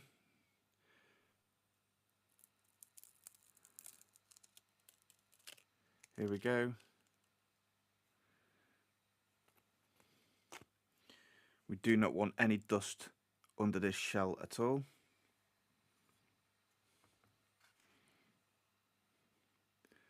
Let's see how well this lines up.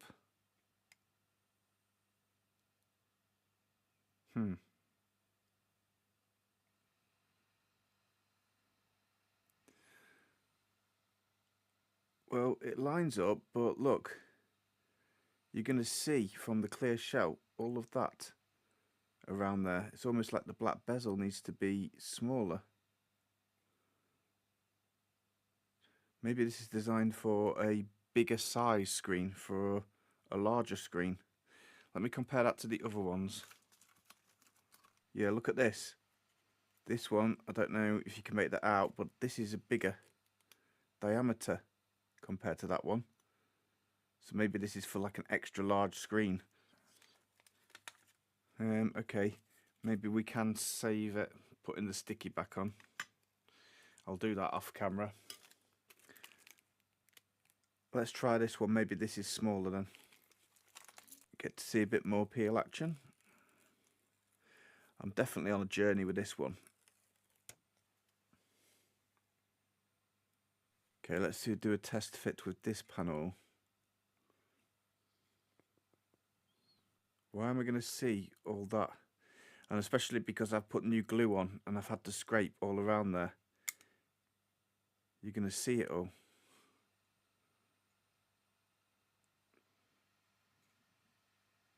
Let me have a rethink. What about the Retro 6 one? Okay, I got it. It's supposed to have this rubber gasket under the screen. That's my fault, that is, for rushing. Well, I'm going to have to detach the screen and put this back on again. I think this is really starting to come together now. I've got the rubber gasket all around the edge, and I have put the panel in as well off camera, just so I could make sure I definitely lined it up correctly. I'm still not exactly sure what the situation with this. It does look better with this rubber gasket in, so maybe I was supposed to put the sticker on the top of that, and now I've had to peel it off so I don't have that sticker. I'm going to try and use some more adhesive strips around here and then stick the screen down securely to it. Because there are a couple of notches in this rubber here, you do see like a lighter area, so yeah, and there's nothing I can do about that. That's the design of it. But this rubber, you can see it does seat up with the little holes in here. Now, I've just been having a little bit of a reflect on this, and it's kind of disappointing, but I don't like it. It just doesn't sit right with the screen. You can see the rubber around the edge there, and then the screen in the middle, and you've got these two holes in here, but the rubber just doesn't look very nice. It looks like it's not designed to be like that. So I think I'm going to have to do something about this, because yeah, I want this to be something that I'm really happy with, and at the moment it just feels off. It needs either a bigger LCD that covers a larger area, or this panel needs to like come in by the side. Probably it'd be fine if you didn't have a clear shell, but because I can see through it, yeah, I'm not gonna keep it like this. Let me work something out, probably order something, and then we'll come back again. Okay, update incoming. We have something new for this Game Gear, and I'm hoping this is going to make me happy. I'm going to sort these issues out. So let me take you back to the bench. I can't remember where we left off because, again, it's been quite a few weeks for me. But yeah, let me show you this. So yeah, the issue I had, especially with this clear case, is you can see how it leaves it on the screen around here. And even if we get one of these screens and put it in like that, look at the bezel. It just doesn't look nice at all. In my opinion, I can't leave it like that. Now, if you are going to use an original shell, then definitely this kit is fine, because you can see if I put that in there, it's perfect. We've got like the factory bezel that goes all the way around there, and definitely this IPS screen will work fine in there. So because this is a brand new one, I will keep it, and maybe in the future I'll try and get another Game Gear project, and we will do one with an original shell. Try to keep it all original, but just have the nice IPS screen inside. But for now, this isn't going to be appropriate for this. I mean, as a demonstration, if I hold it here, look, you can see even with this, it's not just the shell, it's also like these types of bezels. You can see I'm always going to have like a gap either side of it. It's just not big enough. So yeah, it doesn't really work, only on an original Game Gear, in my opinion. So let me show you what I've got in here then. So what this one is a laminated screen. So that means that the screen is actually embedded within the, the panel itself, rather than having there and trying to mount the screen. If you look on the back, we actually have the screen mounted inside this bezel. So definitely, I think that's going to look better. I'm just really hoping it's going to fit. And I'm assuming it will. Yeah, look at that. Look how much better that's going to look. Oh, I'm so chuffed, and I really, really hope that this works. But this is going to be perfect. And I believe this should definitely work. I think the screens are actually identical, to be honest with you. And you can see the connectors are exactly the same as well. The only difference really being is this is actually mounted straight into this glass. So yeah, I'm really hoping that this will work with the kit. I feel like I've got an entire collection of Game Gear parts now after doing this. So the first thing is obviously going to have to be remove this one. If I can get this one off and then attach the new one. So I think that should be quite straightforward. Probably just going to use one of these holes to kind of like push it through. I mean, I'm not too bothered about saving this if it does get cracked, because I've got quite a few of these now. There you go. You can hear it's already cracked it anyway. Yeah, it's already cracked it, but I thought that might happen because the glue is quite strong on this. So yeah, we will sacrifice this one. I will remove it completely. You can see, look, as soon as you try and do it, it's just shattering. But these are inexpensive. In fact, this is actually going to get a little bit dangerous. I've probably put some gloves on for all this glass, and also do it over the bin. So I'm going to do this away from the desk, and I'll come back to you once this is removed. We are winning then. I've removed the old glass on there, and as I say, it is glass, so be very careful if you do that. I will be leaving all the mistakes that I've made in this video, so you can learn from those mistakes, rather than having to make the same mistakes again. So I'm just going to do a little dry fit, see how this one lines up, and see if it's going to work. I really hope so.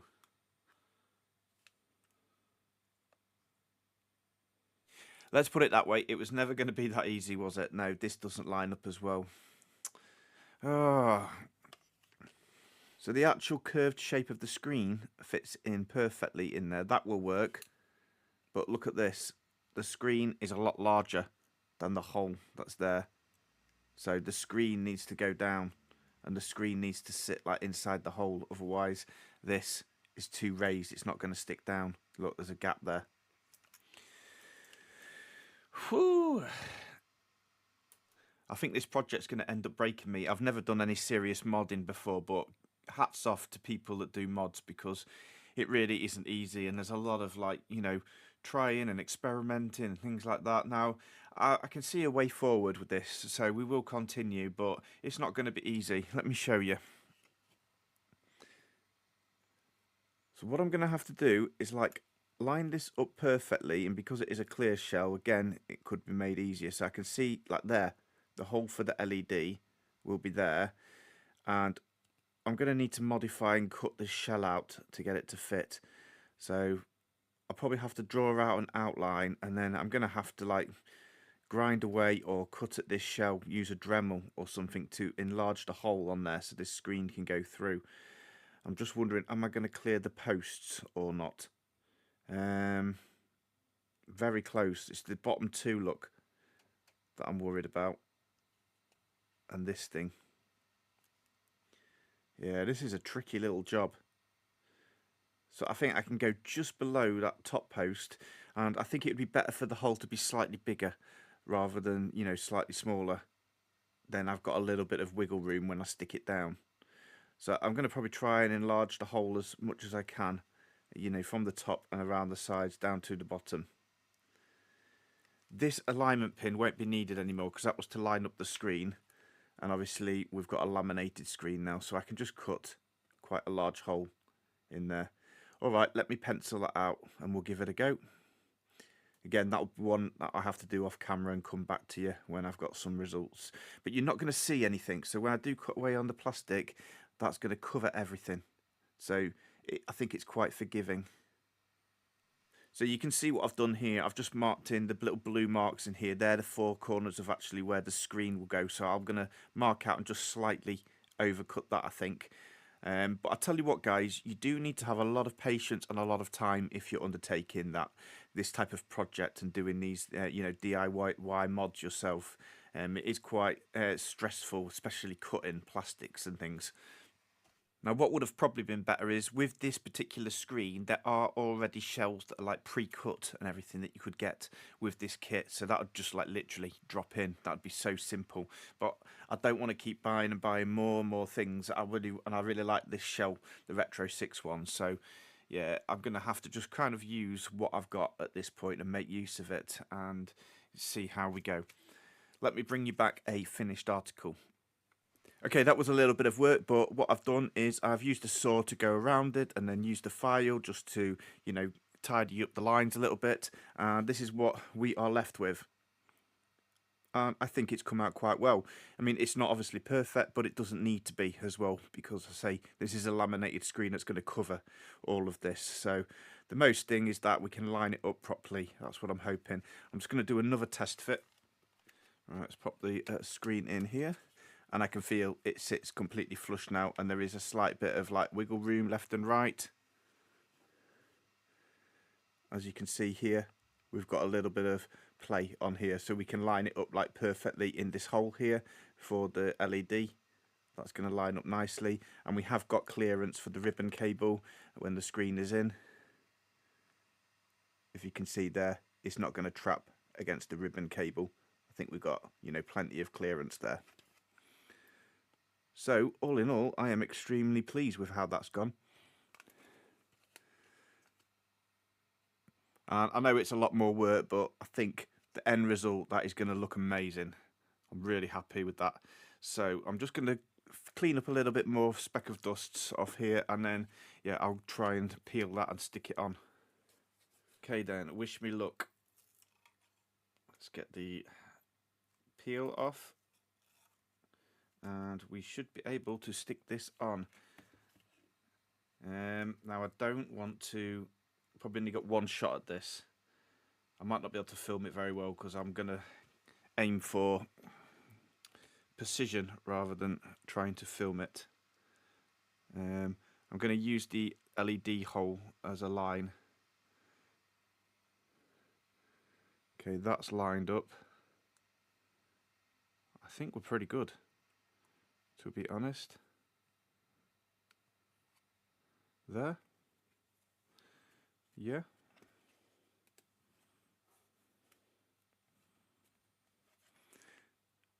Okay, so we are stuck down. Everything is lined up. Everything is looking perfect. Ribbon cable still has plenty of play on it. Yeah, I think we are winning.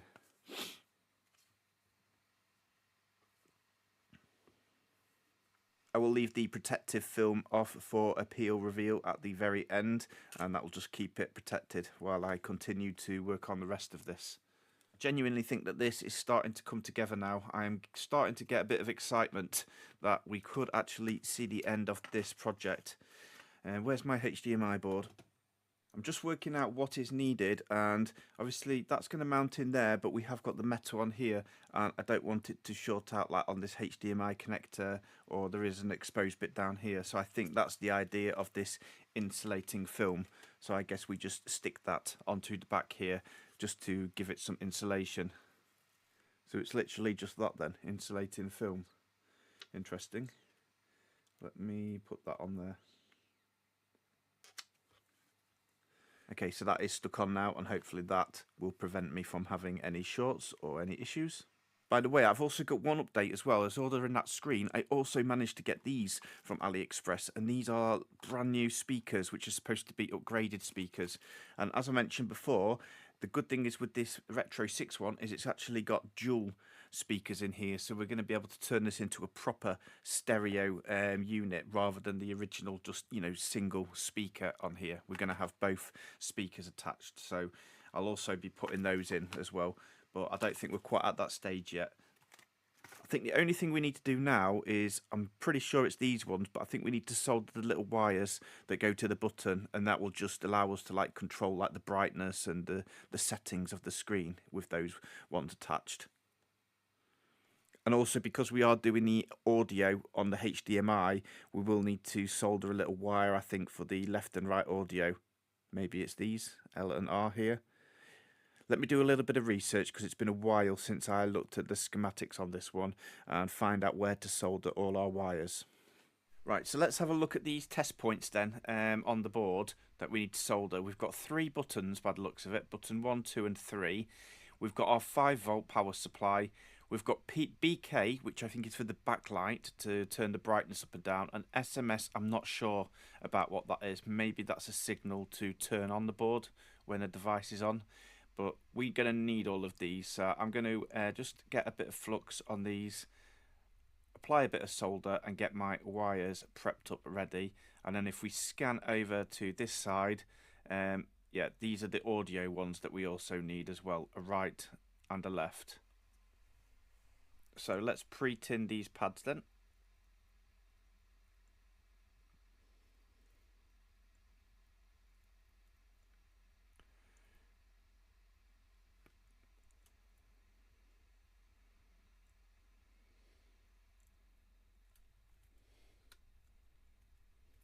Lovely job. I'll clean it later after I've soldered the wires. Oh, by the way, this TP is the touchpad. That's the one on the top that changes the mode, so we'll have to stick that to the case towards the end.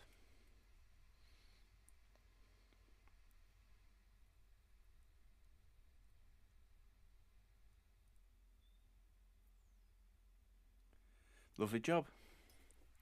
Now these little red wires are the ones that came with the kit, which I think are going to be absolutely fine for the signal, but for the 5-volt, because that is carrying power, I've got a slightly thicker wire. I think that's going to make sense, just to make sure that we've got a nice power to this board. So let me just strip a little bit of the 5-volt off on here. Alright, let's see how we go here then.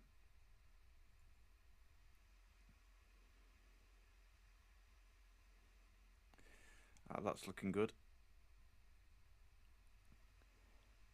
I'll do it like that. That's a perfect joint, that is. I think that's going to give me some nice bit of power on there. By the way, if you're wondering why I've got it off to the right here, this is because I have got a diagram in front of me that we'll refer back to in a bit. But I'm going to have them roughly coming off in the right direction of where they need to go to on the main board. So we've got them, you know, going to where they're not going to be wrapping around each other. So also on this side running off, we have this SMS wire. So what I'll do is I'll heat the pad up first and then just dab the cable in and let go. That should stop me from melting the conductors. Hopefully that will make a good job. So the backlight one does run off to the top of the board, so I'm going to have that kind of coming in from a different direction. I'm going to have it coming in from the top here. See? And I will use these thinner wires where possible just for the signals, because, you know, they are a lot more flexible and easier to manage than having, you know, thick wires. But for the ground and for the power, definitely we'll be utilising those thicker ones. So the 3 button wires, let's do those ones next.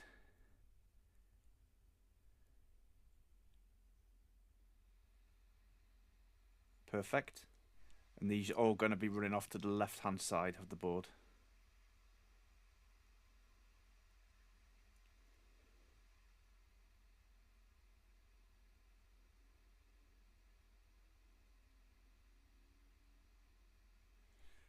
Last one. Perfect. Okay, so we've got these three going off to the left, this one's going to go up and around, and these two are going to the right. That's exactly as it looks on the image, and this one here is our touchpad that's already pre-soldered. So that just leaves these two guys then for the audio, right and left. So let's do this one first.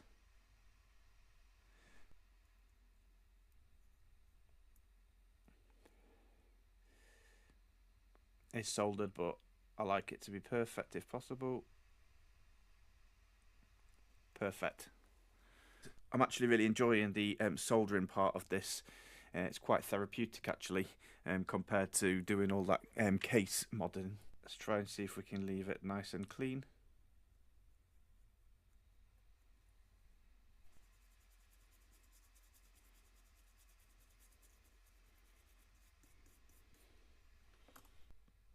Beautiful. This side, let's clean up this. Flux has gone quite sticky now.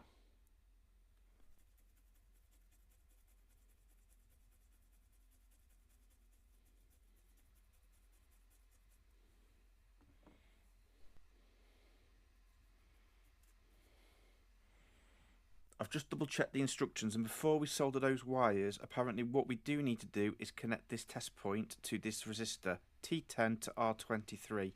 I'm not exactly sure what the purpose of that is, but we'll tin up those and we will do as the instructions say. I'll add a bit of fresh solder on there because that will definitely help.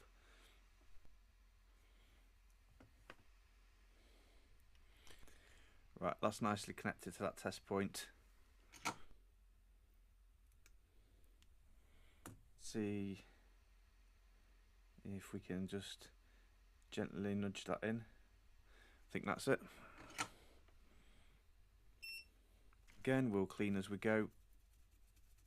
I'll be slightly more gentle. Don't want to rip that test pad off.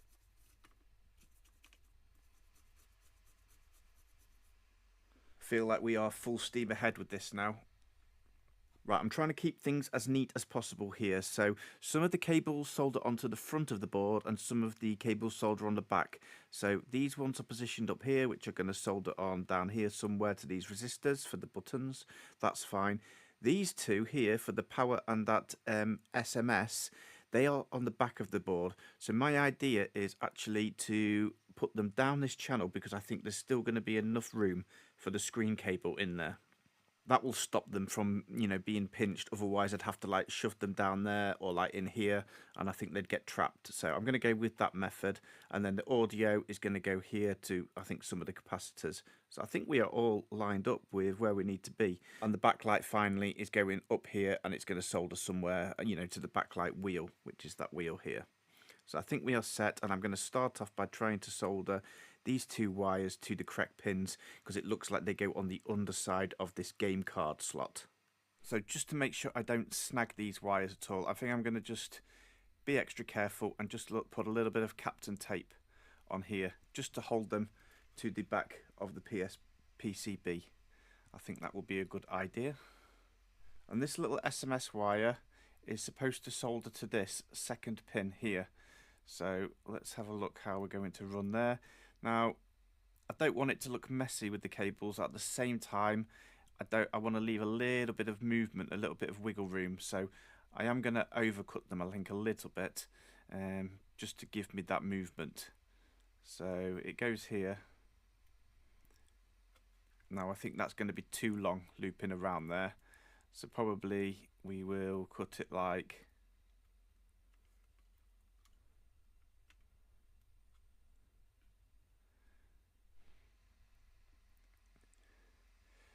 slip you there then. So I have stripped that off, and let's see if we can get to this joint.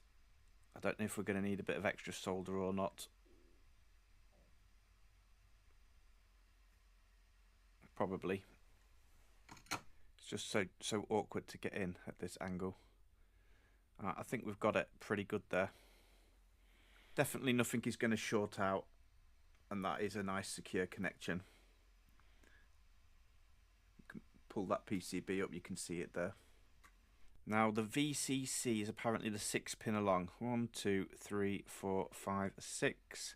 So apparently this one. So let's add a lot of fresh solder onto there so we get a nice secure connection for our power. It must be traces on the other side because I can't see anything actually coming off this pad. Okay, that's a nice bit of fresh solder. Come in like that. That could work.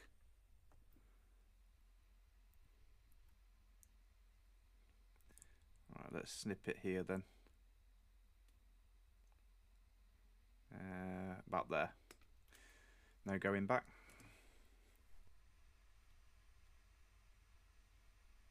Oh, I think we nearly got it.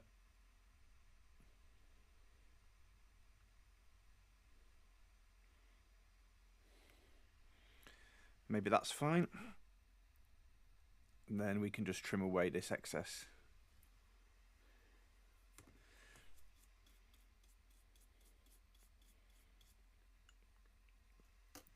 Let's check this under the camera then. So we've got a nice thick ground that goes through that ribbon cable and a nice thick VCC power cable up there, and then that signal wire is tacked on. So yeah, I'm happy with that, and I think it's just the signals on the other side then to deal with. Definitely we'll have room to get that ribbon cable in, so that keeps things nice and clean, I think. Right, we'll just do these 3 buttons then, and the backlight, wheel, left and right audio. Tell you what, let's do the left and right audio first because there's only 2 this side. Ideally I would, screw that down, but I need a little bit of wiggle room in it so I can line that HDMI port up at the end. If you didn't have the HDMI version, I think this would be a lot easier. I'd strap it all down nice and secure. Okay, left and right audio. I was mistaken actually. This left and right audio need to go on the other side of the board, but I think we're going to have, plenty of room to fit those cables in. These are only very flexible thin cables, so they should sit under there no problem. So the top one, the right one, let me show you where that goes if I flip the board. Right, the right one goes to M41 and the left one goes to M42 on here. Just these little test points. So that again looks pretty straightforward.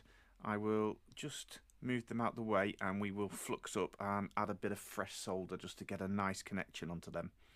M41 for the right, nice bit of fresh solder. M42 for the left, and we got 2 shiny pads, so we'll leave that one about there and then that one about there. By the way, if you want to know how I'm stripping these wires, what I'm doing is I'm using some tweezers like that to hold it secure, so when I pull and strip it's not going to put any pressure on the test point that's back there.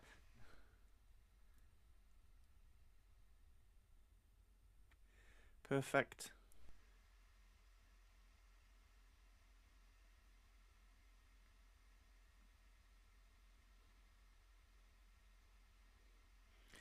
Perfect. We will just trim off that little bit of excess. Right, we kind of got to be careful now because I don't want to damage any of these ones on the back, so we will just be steady with what we're doing and then we can work on these ones.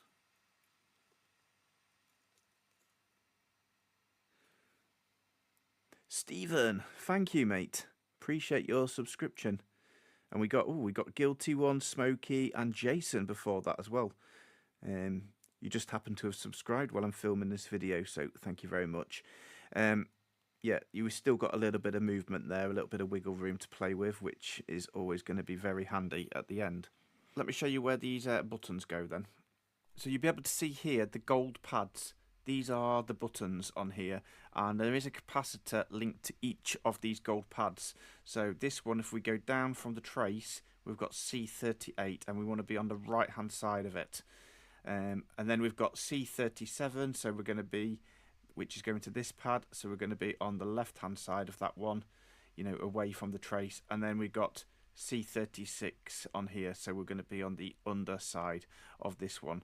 So 3 buttons, and button 1 goes to the first one here, C38. So I'm going to tin up that side and we'll apply the wire. Bit of fresh solder on this side.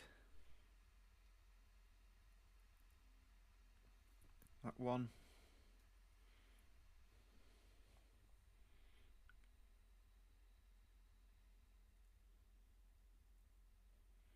And that one. I think we are ready to go.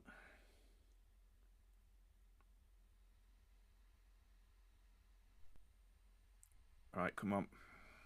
You can almost see the finish line.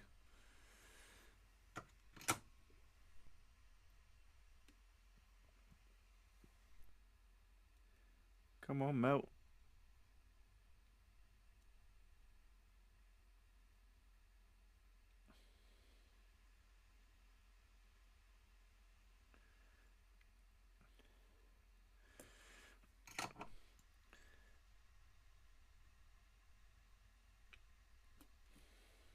We are looking really sweet now. Look at this.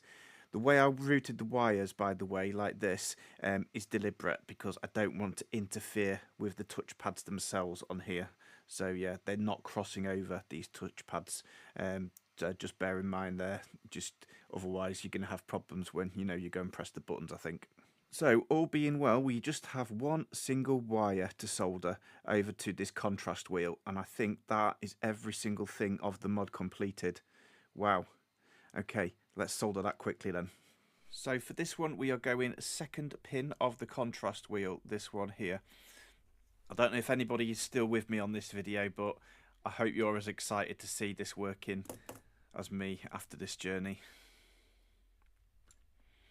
By the way, this wire is actually quite easy to strip with your fingernails as well. So just to save time, I'm doing it that way.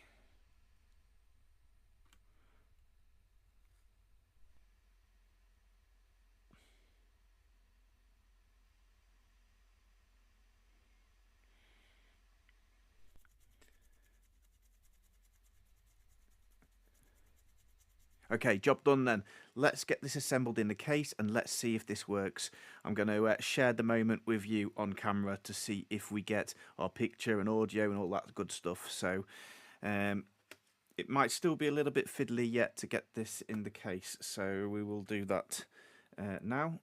I think I've got everything out on the desk that I need to put it back together. Now, I just need to work out the speaker situation on here because I'm just wondering actually if these cables are going to be long enough to reach to the audio board. So, audio board is here and it goes in there with the volume wheel. So, let me connect that into there.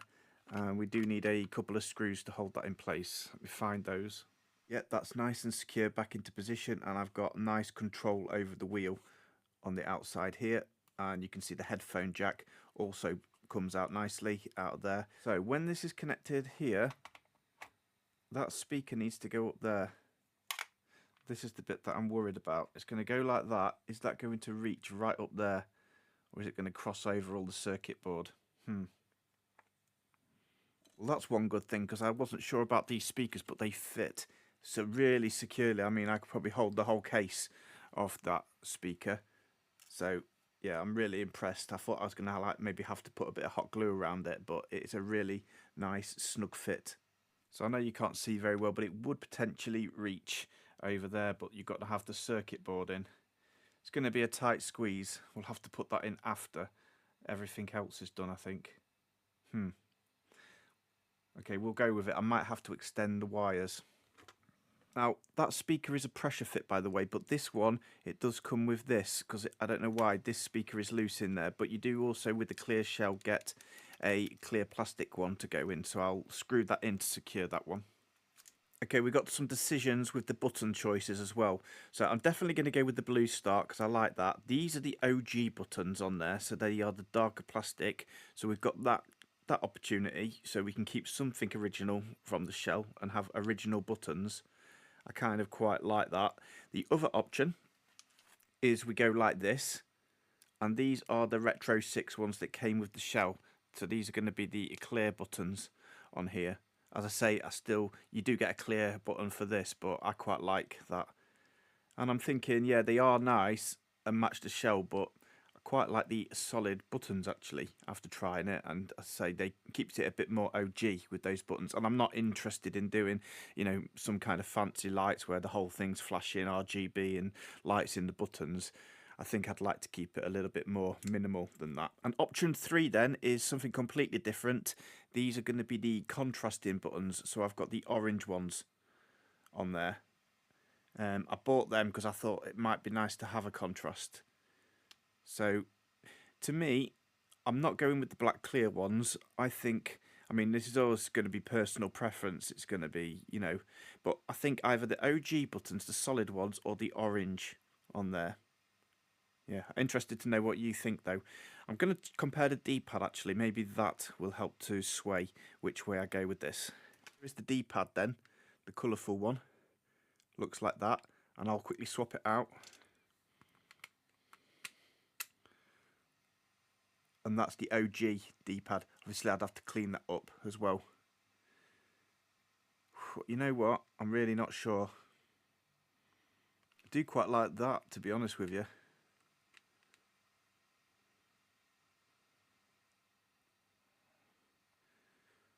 Oh, I can't make my mind up. Come on. I wish somebody would help me out. So we are assembled in the first part of the shell on here. Everything is connected and screwed down, nice and secure. And as you can see, I've put the OG buttons in there. I did clean them all up with some isopropyl alcohol. They have come up, you know, fairly nice on there. And I'm still not 100% decided. Do you think it would look better with these?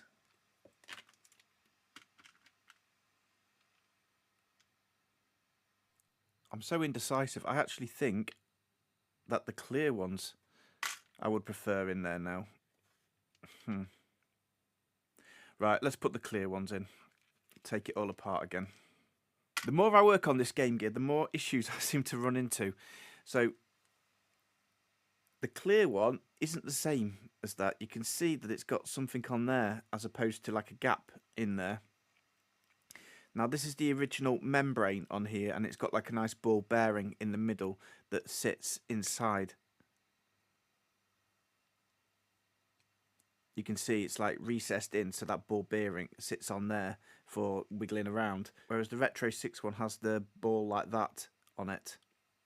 So if I use this Retro 6 one, I think I'd actually have to like cut the ball bearing out, you know, or damage this original membrane. So I'm not going to use the clear ones. I think I'm really happy. We've got the red buttons in there now, and they do seem to match quite well, and they're nice and clicky, and they do feel nice quality. So I'm going to be satisfied with that, and I do like the contrast. That's why I originally bought them, to have, you know, a little bit of contrast on it. So yeah, definitely I'm going to stick with them. I've just peeled the sticker on there. What I also need to do is just stick that to the outside of the case, the touch sensor. There you go. You can see it's stuck down there. Right, we've got the little power board to put in, so that should fit in very nicely there with 2 screws. Let me just do that. Right, the power board is mounted in. To keep everything nice, there was a little clear switch part of the shell that came with there, and we do have like a little surround for the USB port as well, so that's quite nice, keeps it looking nice and tidy. Now, because we're not going to be using batteries in there, and I had that USB pack, I'm going to just try and remove these battery terminals here. Okay, all the battery terminals are out, and we have one with the longer cable and one with the shorter cable. So shorter cable is going to go near the board here, and there is a little cutout. So all I'll do is I'll feed this through, and yeah, get that plugged in. Let's see if it's like a nice fit in there. Yeah. I don't think I'd need any tape or anything. That's proper solid with no movement. So let's plug that battery into this side. Oh, the light is already coming on. It must have been in the on position. Let me switch that back off again. So we'll plug this one in the other side, and then let's have a look at the cable management. Oh, Vegan and Psychology has subscribed. Thank you very much.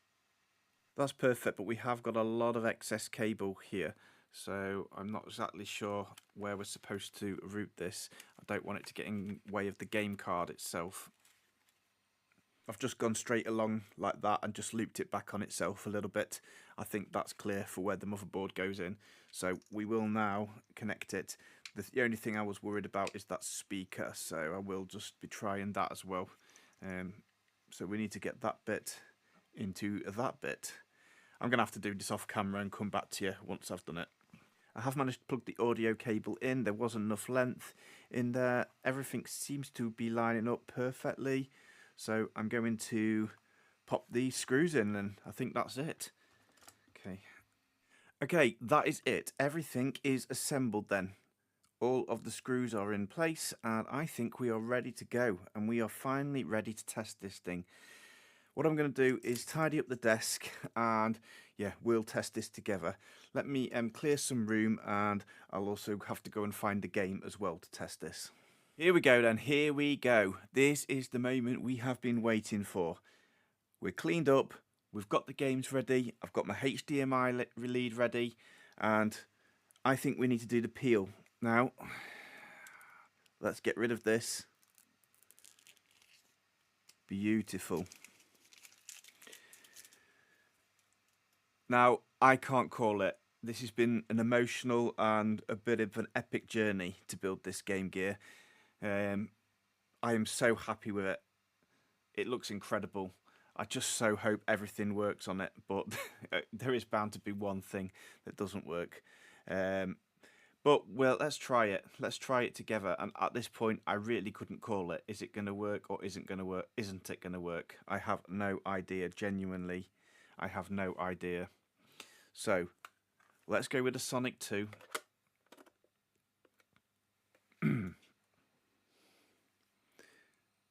Let's turn the volume up. Okay. Whew. I'm nervous and excited at the same time. But I love this thing. Look how nice that looks. It's so cool to be able to see through and see the PCB in the back. We've got the stereo speakers, we've got the USB-C with the batteries, we've got the audio board, you know, the dual speaker. We've just got everything on this. I am so pleased with it. Right, here goes nothing. So if it works, we should get power light in here. That should come through there. And hopefully we're going to get Sonic. Let's go. Ooh. We got picture. Look at that. We got sound. Come on. Oh. Let me hold this up. This is incredible. Wow. Okay. Let's see if the buttons work. Start. Yes. Look at this. Okay. Let me turn the volume down a little bit. Don't get too excited yet. First of all, this screen, this touch sensor, is that going to work? So if I press that, I think maybe we have to press and hold it. Oh yeah, it does work. So we've gone like a small screen. Hold it down again. Hang on, am I on it? Oh, it's over here. Yeah, now that's a slightly bigger screen. I think that's like the original size. And then that's the enlarged screen. So that does work. Now, I think you have to press all three buttons at the same time to bring up the menu. So let's just try that. There we go. So the buttons are working as well. So brightness, how do we change that? Oh, it looks like it's number 2. Okay, so we're going down in brightness. VR. Oh, okay. The screen looks incredible. So 15 is the maximum. So I thought the brightness was actually on the wheel. Does that work as well? Where's the wheel? Here. I'm not sure if that works or not on the menu. I'm not sure about that because it has the brightness setting in here. Okay, let's put it up max brightness so you can see. What else have we got? Color mode. Oh, okay. So we can go black and white.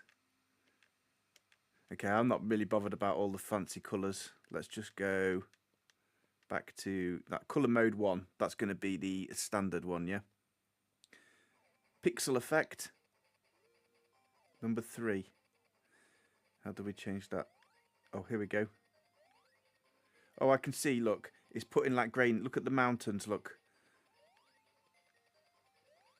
You can change it. So that's like, hang on. Yeah, it adds like a bit of grain into it.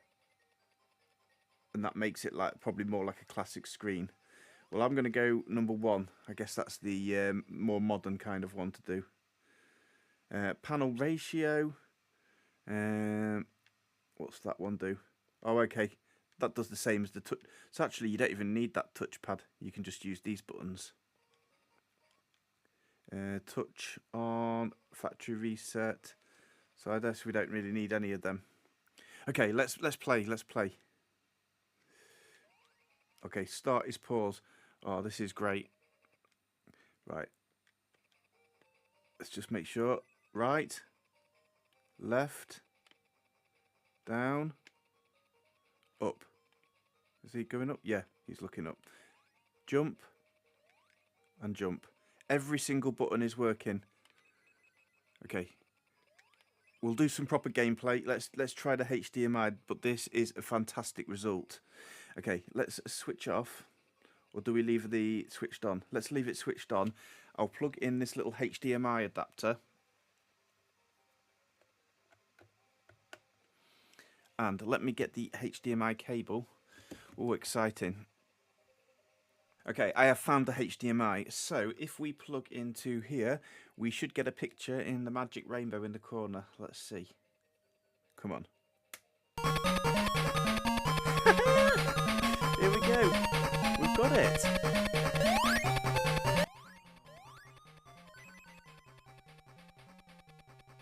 let's do one level. Come on, let's do a bit of gameplay. After all this time, I think we deserve a little bit of gameplay. Okay. So when you've got the HDMI, it looks like you can't use the screen at the same time, so it will be a little bit more awkward for me to play it in here.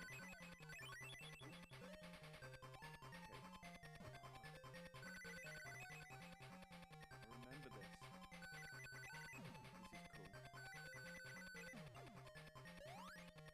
I can't believe that everything's working. It's actually quite hard for me to play over here on the monitor. Everything seems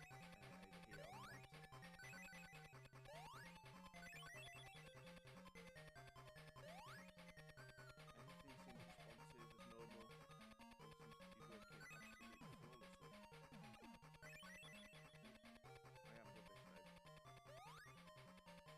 absolutely flawlessly. I am rubbish though. Get in the minecart, come on. Get yourself in there. Jump at the right time. I'm going to play, here we go, level 1 completed. Let me try now this flashcart that I've got, and let's see if that works. And what game would you like to try? Let me put this in. Now, this should come preloaded with the ROMs on here. So let's power up with this card in and see what we get. Oh, we got a blue screen. Okay, so we've got SEGA Master System. So SMS must be like ports from like the Mega Drive. And then we've got games in different categories. US, EU. Well, I'll go EU because that's where I am. Oh, what we got? Oh, so we've got 6 pages on here.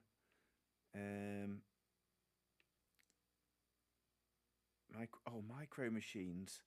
Oh, we're gonna have some fun here. James Pond.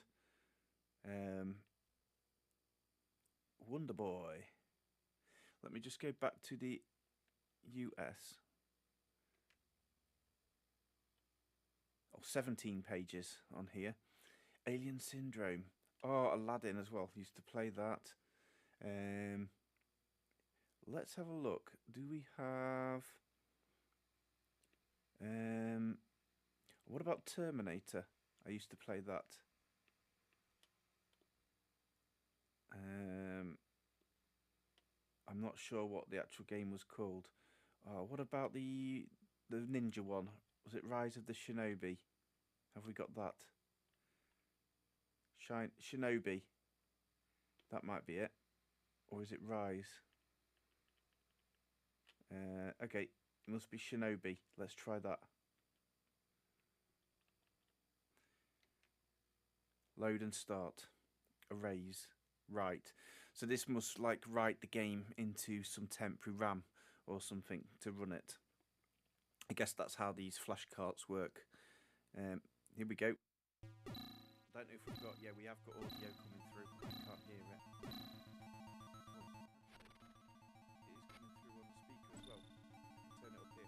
I'll leave the volume down just so it doesn't interfere with the recording as well. When I review the footage back, hopefully we have got audio. Right, highway. Okay. Yes, this is the one. This is the one. Oh, I've played this so many times. Right, here we go. Oh yeah, you have to dodge out the bombs. Oh, this was such a good game. The heart, right. Shoot your bullets. Life. Jump. What were these things? One up, okay. Going in for it. So yeah, you don't know what you're going to get in those boxes.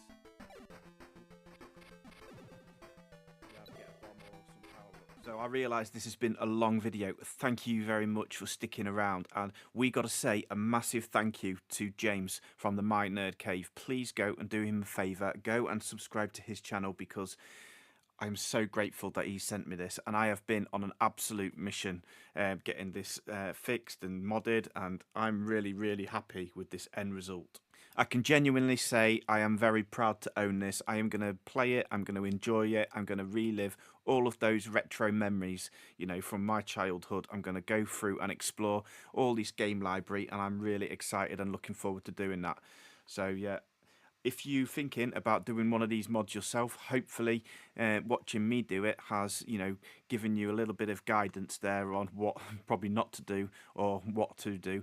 As I say, all the links that I've used I will put in the description, so you can get any of those parts if you want. What can we learn from this is that definitely the laminated screen for me is a much easier mod, but again, you might need to oh, we've just got more subscribers as well, thank you very much. So yeah, you might want to consider, you know, just be careful on what you're buying with the shells and that, and be aware that this isn't like a factory thing. You've got to do some of these mods yourself, and be very careful, of course, with those ribbon cables because yeah, they are difficult. You know, they're very easy to break, but this is a great project if you are new to electronics as well. You'll really enjoy this. It's a good little practice of skills using hot air, using the soldering iron, putting all those things together. I have thoroughly enjoyed this process, and yeah, that's what we set out to do at the beginning. So thank you very much to the My Nerd Cave, and I'm going to see you on the next one, but this is not going to be my last mod. I am going to do more mods to other consoles. You know, I have got, you know, a little bit of interest in this, and this has given me, you know, the motivation I need to go and do some more as well with some other consoles. So definitely you will be seeing some more of those on my channel in the future. Thanks everyone for watching. On to the next one.